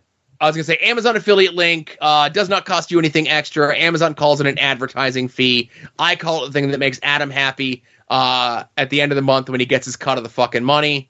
Yeah. Notable purchases from the Amazon click-through this past week include somebody purchased a Zubaz World Wrestling Entertainment men's sweatshirt in the style of Now. Style of Now, okay.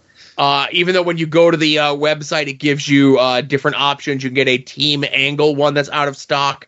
You can get a Hollywood Hogan one. You can get a Bray Wyatt Fiend one, and what I assume means NWO, but they like didn't check, because like when you're typing NWO, it automatically spell corrects it to now, and nobody double checked it. But no matter what design you click on, you can't see what they look like. It just shows you the Bray Wyatt one. So, buyer beware. Don't accidentally buy a Hulk Hogan thing and get a Bray Wyatt thing, or vice versa, But thank you for making the purchase through our click-through. I was going to say, how deep does this White Rabbit stuff go? It's already reached Amazon.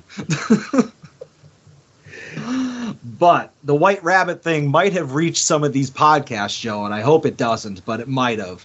And those podcasts that you should listen to are Longbox Heroes, Longbox Heroes After Dark, Final Wrestling Place, We Need Wrestling, Hit My Music, Porch Talk, Viewer's Choice, WWE War, Wrestling Cheers, IWTV Guide, Pod Van Dam, The A Show, Wings on Wings, Between the Sheets, If You Catch My Grift, and No Chance in Helmet. I know that's a lot of podcasts. If you're having trouble figuring out which one to listen to, I would just pick the ones that talk about Hollow Wicked and listen to those. There you go.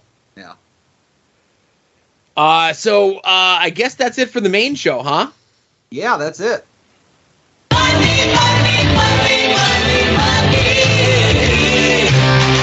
Some might cost a little. Some might cost a lot. But I'm the $100 Vansky. And your figures will be bought.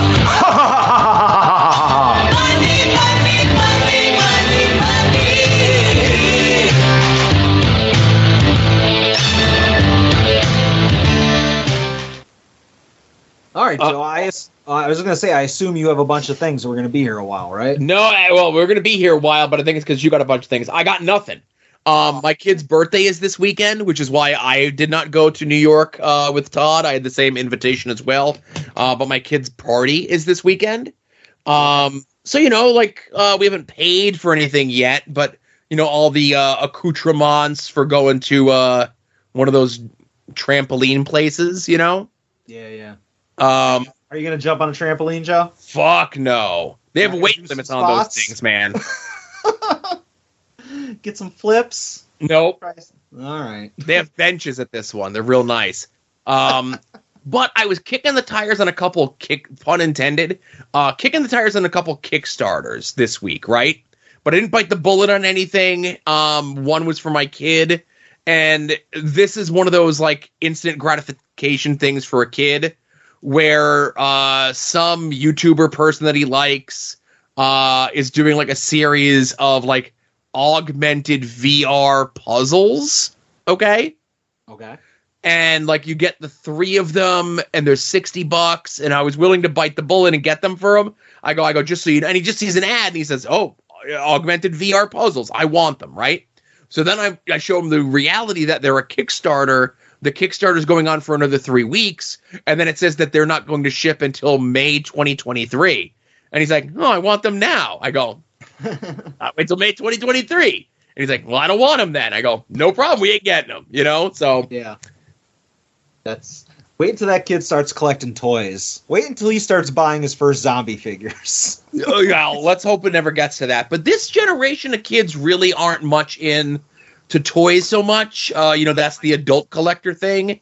It's like the generation like that's younger than my kid who's like 11 and us olds that get toys. Like my kid's in that spot where like, I'm like, hey, look, Fortnite toys or, like all the games that he's into all have toys. The closest that he does is like the Pokemon Funko Pops, but then he's not like really over the moon on those either.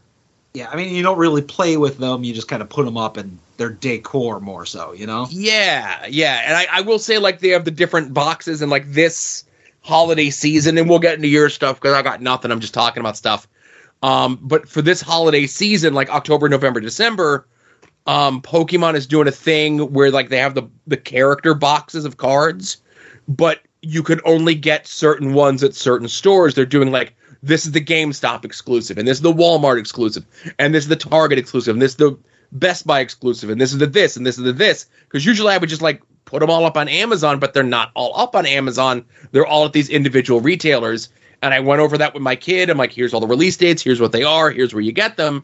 and he looks at them and like he wants the ones for the characters that he wants, but then like certain ones come with different things, and like if it comes with like a little figurine of the character, he wants those. So that's the closest he gets to like toys. Yeah. I mean, kind of related but unrelated. I saw on one of the doll groups that I was in that at New York Comic Con, I think it's the PSA table, like for the rating of cards, they're giving away a Pokemon card that says like this trainer visited the PSA desk. So you should ask Todd to stop by and see. Oh, interesting. Yeah, I didn't. For whatever reason, it's one of those things. I saw it, and because I can give two shits, I didn't think about it again. But because you mentioned Pokemon, I was like, oh, if they're free, send Todd over. You know. But I'll give Todd a yell to see if he sees it. Yeah, absolutely. All right, so I mean, I'll be relatively quick. I do have a couple things. What seems like 10 years ago when I bought these, but I went to GameStop and I've been taking advantage of their clearance sales, which are 50% off of clearance pricing. And I bought a Funko Pop of Mankind that came in a lunchbox. Oh, yeah, sure. Comes with like a Mr. Sacco and like a button and like a pin and a sticker or something, some shit like that. But I got that for less than the price of a Funko Pop, so it was a pretty good deal. But I also got a replica full-size Snake Eyes sword. And unfortunately, it is plastic, so I can't actually use it as a sword. But it was never going to leave the box anyways. And I want to say that was like a $75 sword that I got for like $24. So wow, I'll take that all day.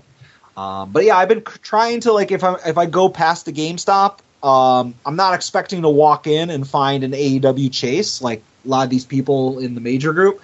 But if I can get something that I think is cool for less than half price, I'll take it, you know?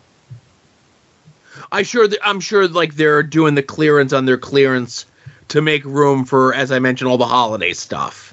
Yeah, most likely. Speaking of New York Comic Con, I did pre-order the New York Comic Con major bendies today. God damn it! But it's Didn't okay. you say you were out of the major bendy market? You, sir, that is slander. You can't prove it just because you have an alleged screenshot.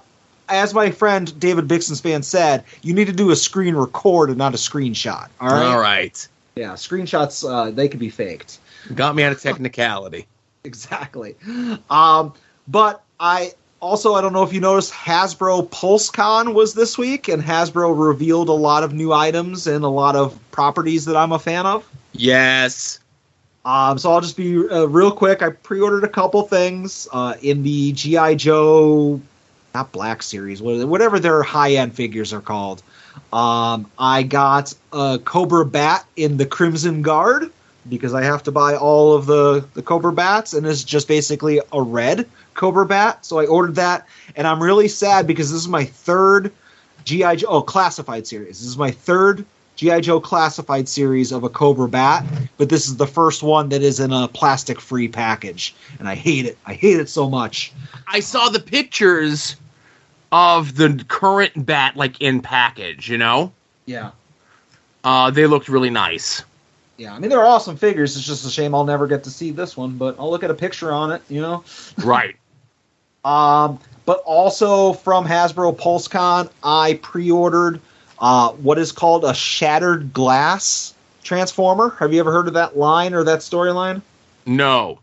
So Shattered Glass is, I guess, a comic story where the Decepticons are the baby faces and the Autobots are the heels. Oh, yes.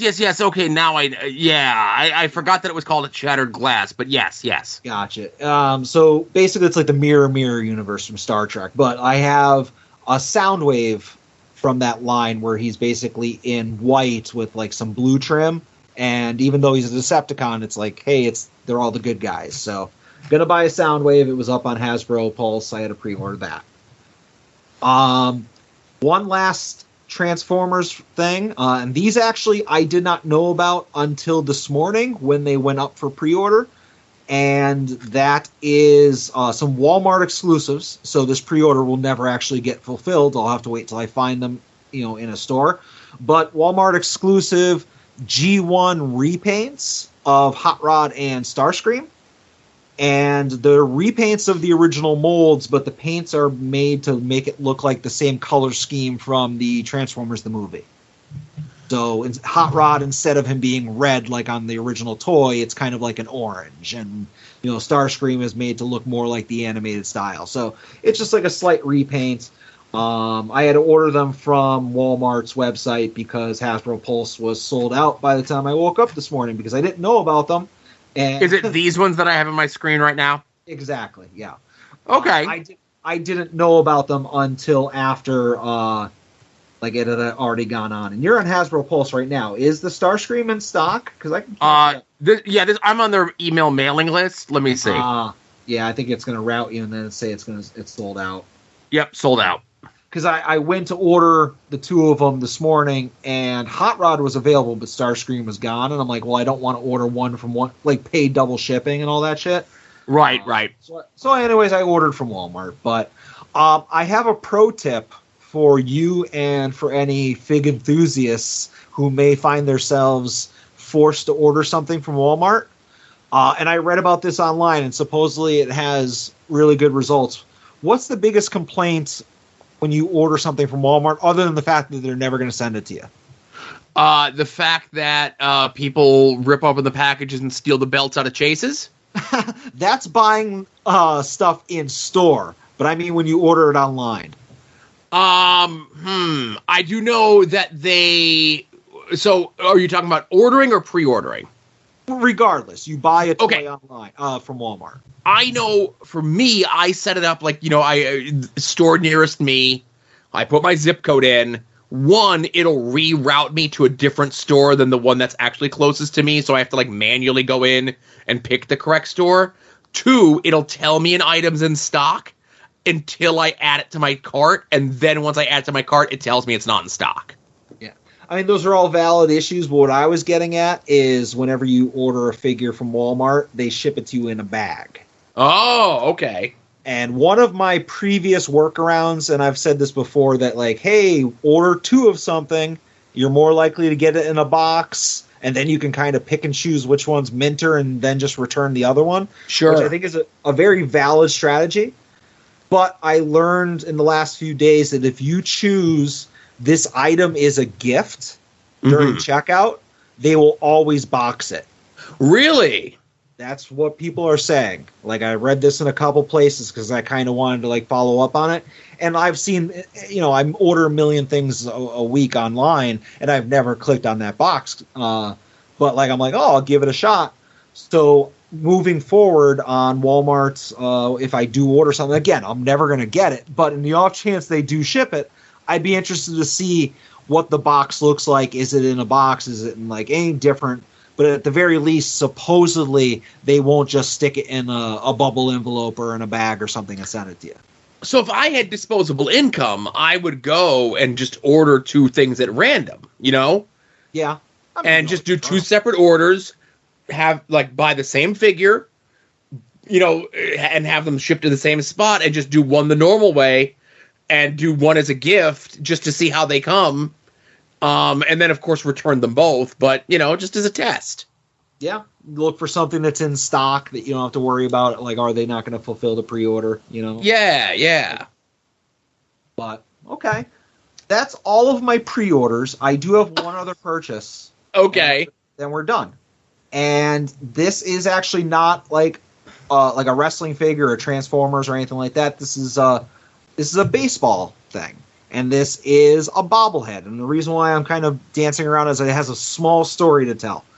I don't know if you know this, Joe. There was a pandemic a couple years ago. There was? Yes. And Major League Baseball had games in front of no fans, or limited fans, depending on how red your state was. The Thunderdome, sure. Exactly. But minor league baseball, they canceled the entire season. So there was no 2020 minor league baseball season.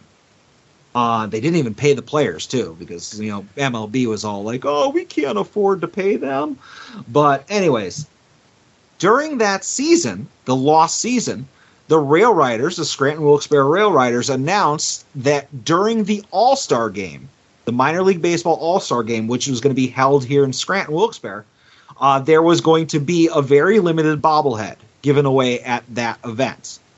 And it was a Rail Riders Nick Swisher bobblehead.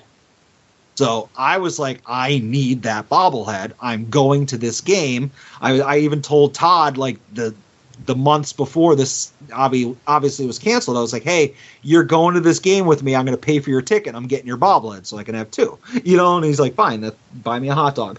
But I had plans on getting this bobblehead, but the season was canceled. So I said to myself, oh, no big deal. It'll just be moved to the following year.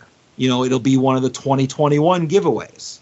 It wasn't, which made no sense to me because they make these things usually a year in advance. So if they're advertising, hey, this is going to be at a game in June, for the first 2,000 fans or whatever, I'm like, okay, well, they got them made. They're showing a picture. It's not like they do test shots and prototypes of bobbleheads, So whatever, it didn't come out in 2021. And I was like, what the hell?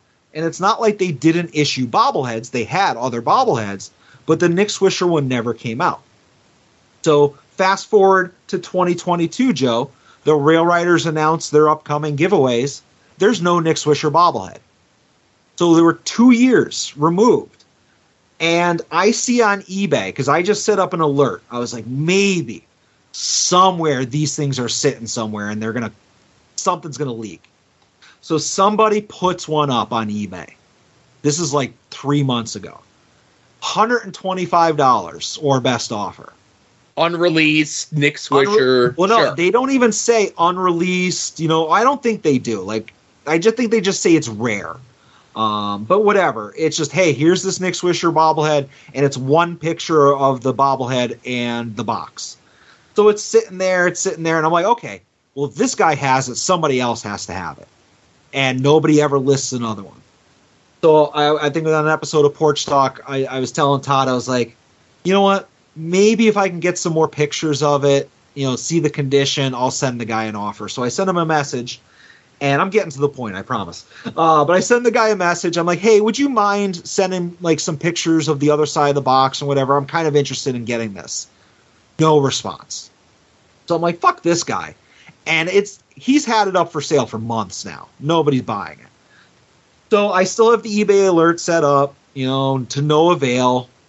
All this time, 2+ years later, only one guy has tried to sell this bobblehead. None have popped up on Mercari. I check. None have popped up on Facebook Marketplace. I check. All right.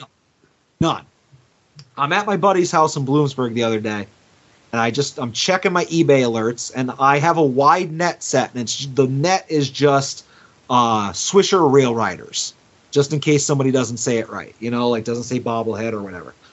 I get an alert saying that the alert's triggered, and I look, it's the Swisher bobblehead, and it's from a different person. It's a different picture. So immediately I'm like, oh, what is this?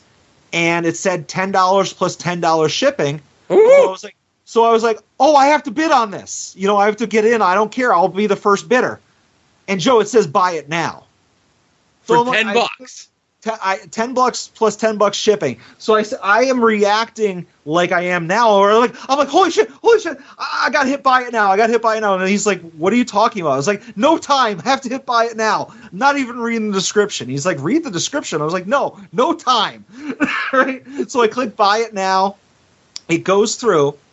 And I have it purchased for $10 plus $10 shipping. And I'm like, did I just buy this thing for $20? And so I read the description, and all it says is Nick Swisher bobblehead 2020 Scranton Wilkes-Barre Rail Riders. No further. I'm looking at it now. Okay. Yeah, I don't have your screen. Oh, you're looking on the phone. So I'm like, that. I can't believe that I got this thing. I bought the second one that has ever gone up for sale. I was so pumped that not only did I get this thing that I've been looking for nearly 3 years now, but I got it for dirt cheap. So I'm looking at my phone, and I'm like, the alert went off again. Another one went up for sale from the same seller for the same price. And I was like, ooh, I should probably message this. This is the dumbest thing I ever did. I messaged the person, said, hey, I see that you're selling another one. If I buy the second one, will you combine shipping?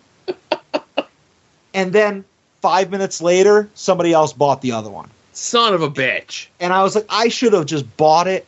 What's the worst case scenario? The guy would have charged me fucking $40 for two of them. I was getting ready to send like $100 offer to this other dude, you know? But long story short, it's been on my search list since the end of the 2019 season when they announced it. Who knows? Maybe 1,000 of these will show up within the next few weeks. Right. But the way I see it, I got one for less than the cost of the ticket plus parking if I had gone to the game. You know? And it completes my my Swisher bobblehead collection. It goes towards my minor league baseball bobblehead collection. I'm very happy about that purchase.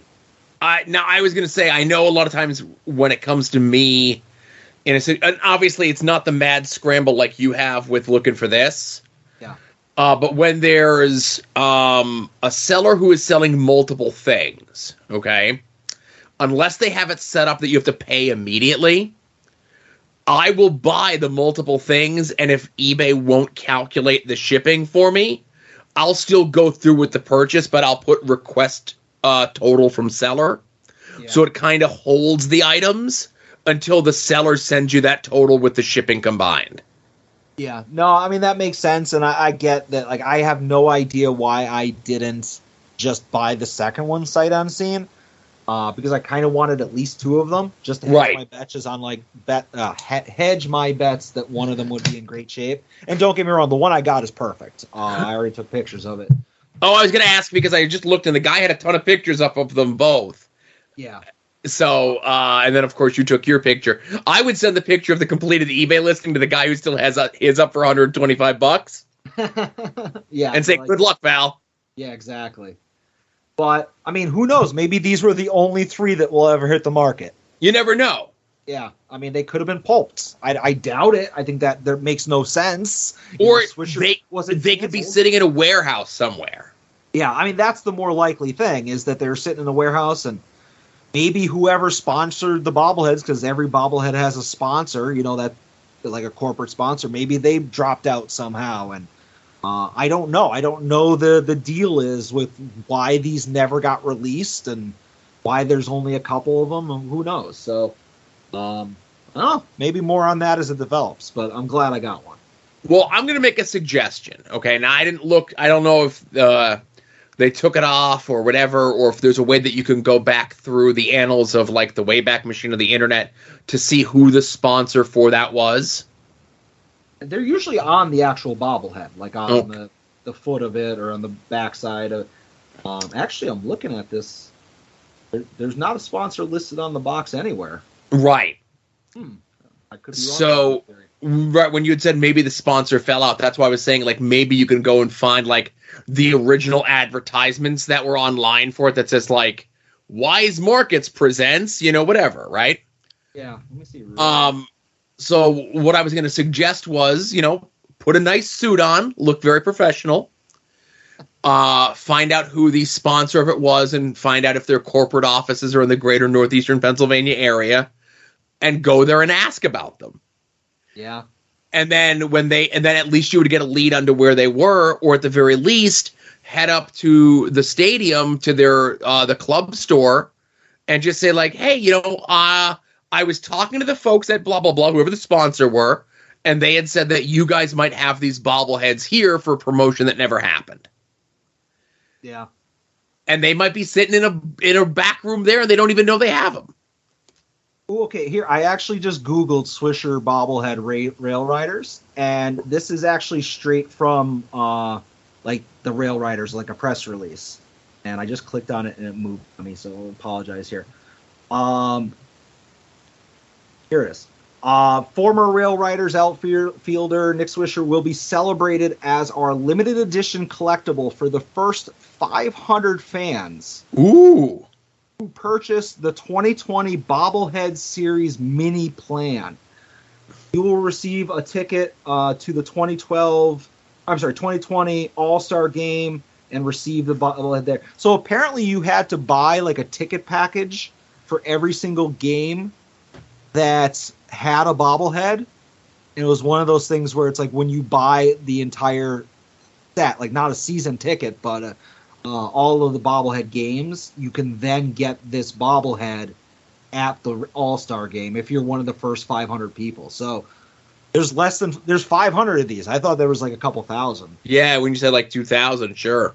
Yeah, because that's usually 2,000 to 3,000 is what a normal minor league baseball bobblehead is. So fuck, why didn't I buy that second one? God damn. Well, listen, you know that guy had 2.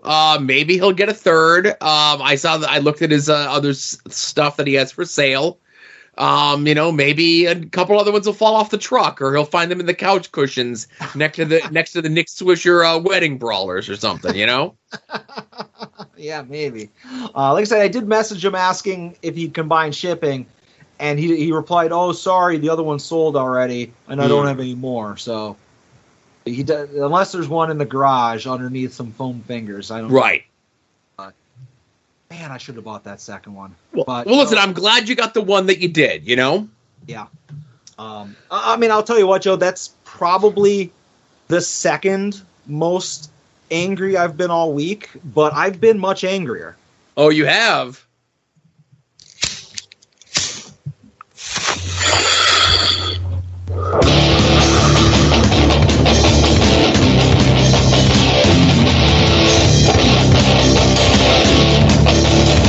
All heat, no heaters.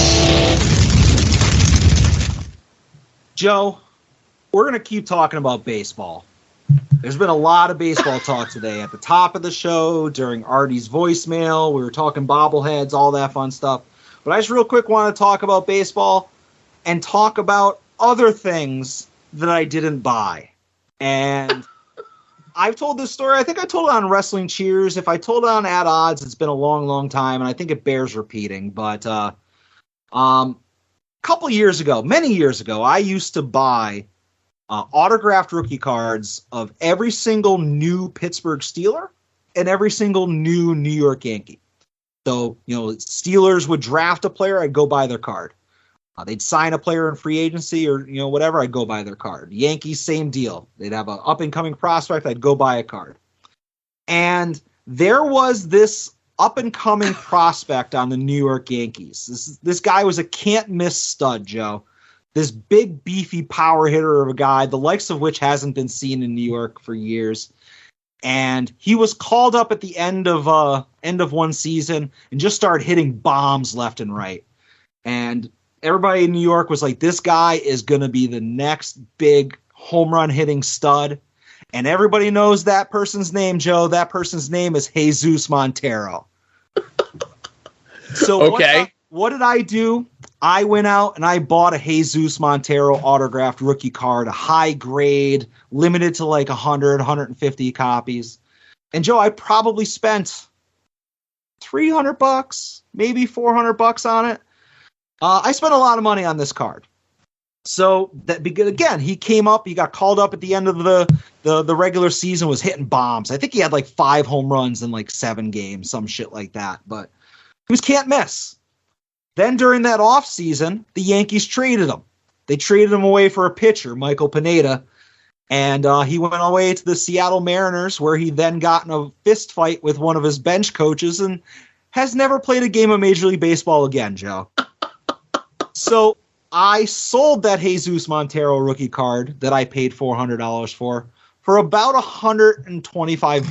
Now, this is before he got in the fist fight, but after he left the Yankees. So it's what we call a bit of a loss on a sale. And I said to myself, Adam, you're done buying fucking baseball cards of these unproven young upstarts. Wait until they get into the pros. Wait until they make an impact. You're not spending these exorbitant amounts of money on these nobodies.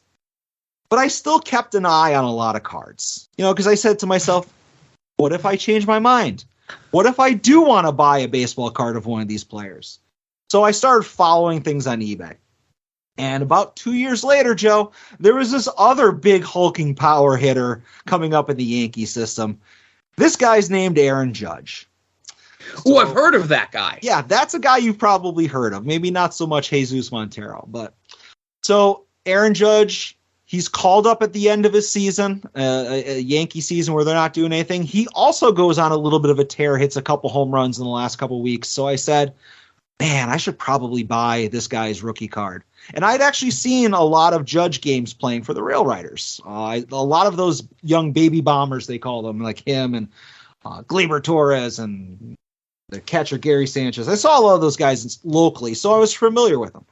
So I picked out an Aaron Judge card on eBay.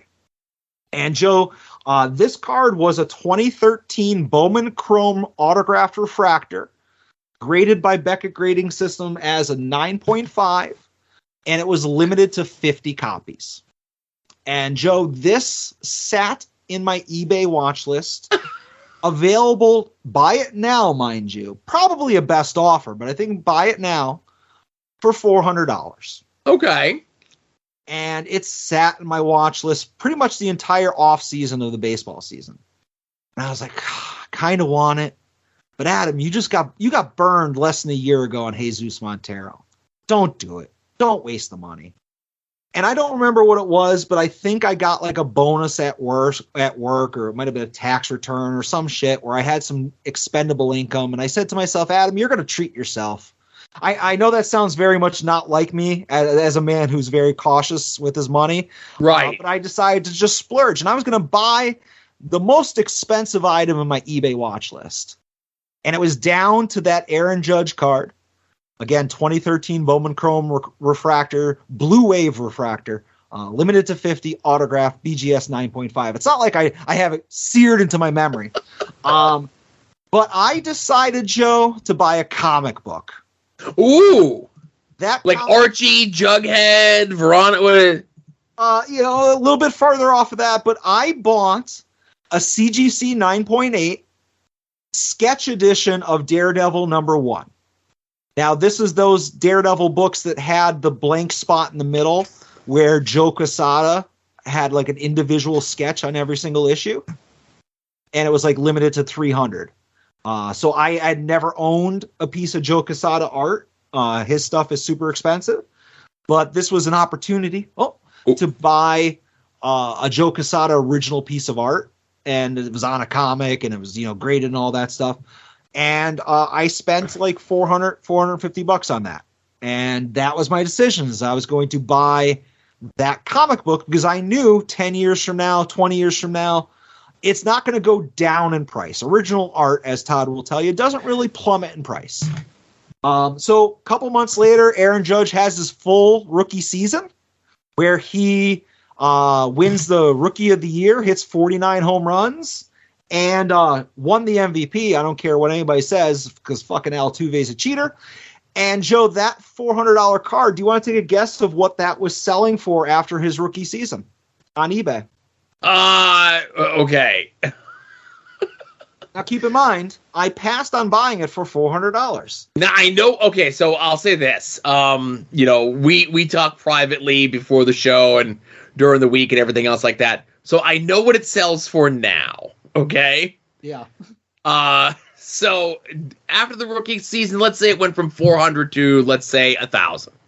I'd say around $4,000 to $5,000 for this card. Oh, okay. That's a little bit more of a jump than I thought. Sure. So about a 10 times profit on the card in 1 year. Really less than a year, because he finished the season as a nobody, and then by the next season he won the home run derby, he won the Rookie of the Year, he won the MVP, he was on a playoff team, the face of a franchise. The face? Face. And so it literally went from a $400 card to about a $4,000 to $5,000 card. And that stung, Joe. That stung for a long time. And like I said, I told that story a lot. But eventually, Joe, I got over it. Because you know what? You win some, you lose some. And it peaked. I missed my boat, but you know what? It went up to $4,000 to $5,000. It's okay. It's okay. It happens. It's not the end of the world. It's not like it's a much, much higher amount of money. You know what? It'll probably come down. You could only win the Rookie of the Year once. Yeah, you know what? It did actually come down because I followed it for a little while. I wasn't bitter or anything, but it eventually went down to about $3,000. I'd say it ballooned up to $5,000, but it fell down to about $3,000. And then that son of a bitch fucking breaks the home run record this season. I don't give a shit. It's the fucking home run record. Well, listen, I was going to say. Joe, that fucking card, and this isn't an asking price. This is a sold listing on goddamn eBay this week. $26,000. I was going to say, I knew that. $26,000. What happens if he wins the World Series? He's like the World Series MVP. He hasn't even won the MVP yet because people still saying, yeah, maybe Shohei Ohtani will win it because he's a pitcher. Fuck you. Judge is winning this. And when Judge wins the MVP, maybe, but not likely, wins a World Series, it's only going to go up from there. $400. $400. Joe, do you want to take a guess of how much money that comic book has gone up in value over the last fucking 5-6 years?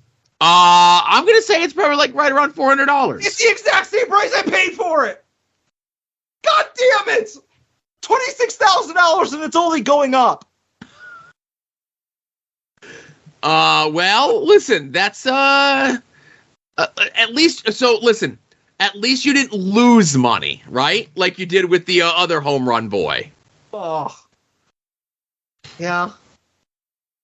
I really shouldn't, like, somebody needs to put like a parental block on my eBay that will prevent me from being able to research the pricing of that card. You know what I'm saying? Don't take away eBay altogether from me because I'd be lost. But just make it so that, like, when I go to search 2013 Bowman Chrome or fucking Judge or whatever, it just has a come up on the screen. That would be the best thing for my mental health going forward. Yeah, that's a lot of money, Adam. And listen, and that's a big deal. Listen, Aaron Judge broke the non-cool, non-steroids home run record, you know? Exactly, yeah. That's a big deal, you know? There's 2 home run records, the cool one and this one. Yeah, and I will just say this is something you probably have never heard, but I've heard it 1,000 times over the season. But this is just proof that that baseball is a fixed sport. Right. The fact that Aaron Judge broke the record, right?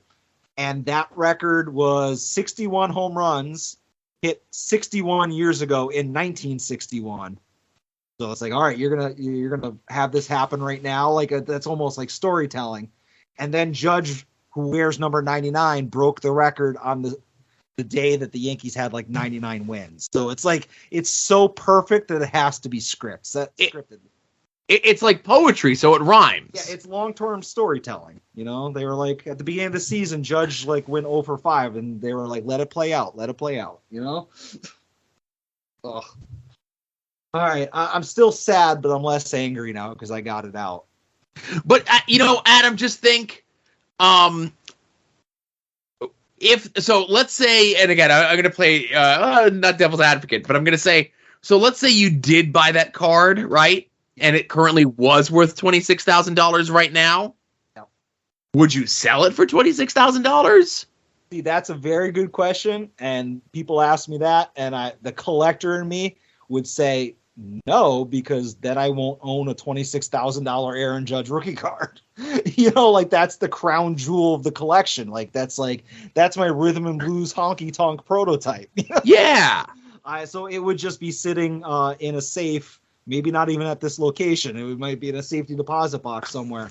But I don't like unless I needed the money, like I fell on hard times. That'd be the only reason why I would get rid of it. So I would probably still just have it, you know?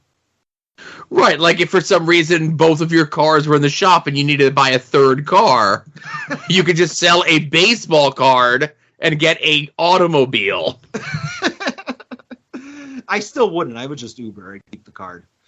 But you get what I'm saying is, like, yeah, it stinks that you don't have it, but it's not like you're losing out on the money, but I get you missed out on the, you said before, opportunity of owning such, a momentous piece of Yankee history. Yeah. Yeah, I mean, honestly, it keeps going up. I might have been able to fucking pay off my house with it. Right. But Neither here nor there. I do have a nice Joe Quesada sketch Daredevil comic that I'd love to sell you at a good price. Yeah, well, listen, I'll buy it if it was a Joe Quesada drawing of the real Batman, not the fake Batman. Yeah, I can't afford that. See, I could have sold the Aaron Judge card and bought original pages from Sword of Azrael by Joe Quesada. All right. Well, this show is going to be up sometime next year. But I think that's everything, right? Yeah, I think we got to everything, man. All right. So, hey, everyone, thank you very much for listening. This was At Odds with Wrestling, episode 210. For Adam, this is Joe saying be safe out there and enjoy some wrestling. Especially if it's Halloween. Right, exactly.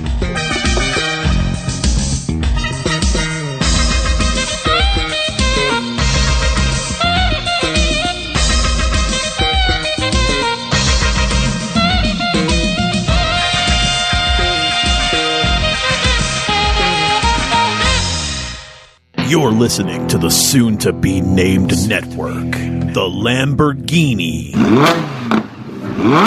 of podcast networks.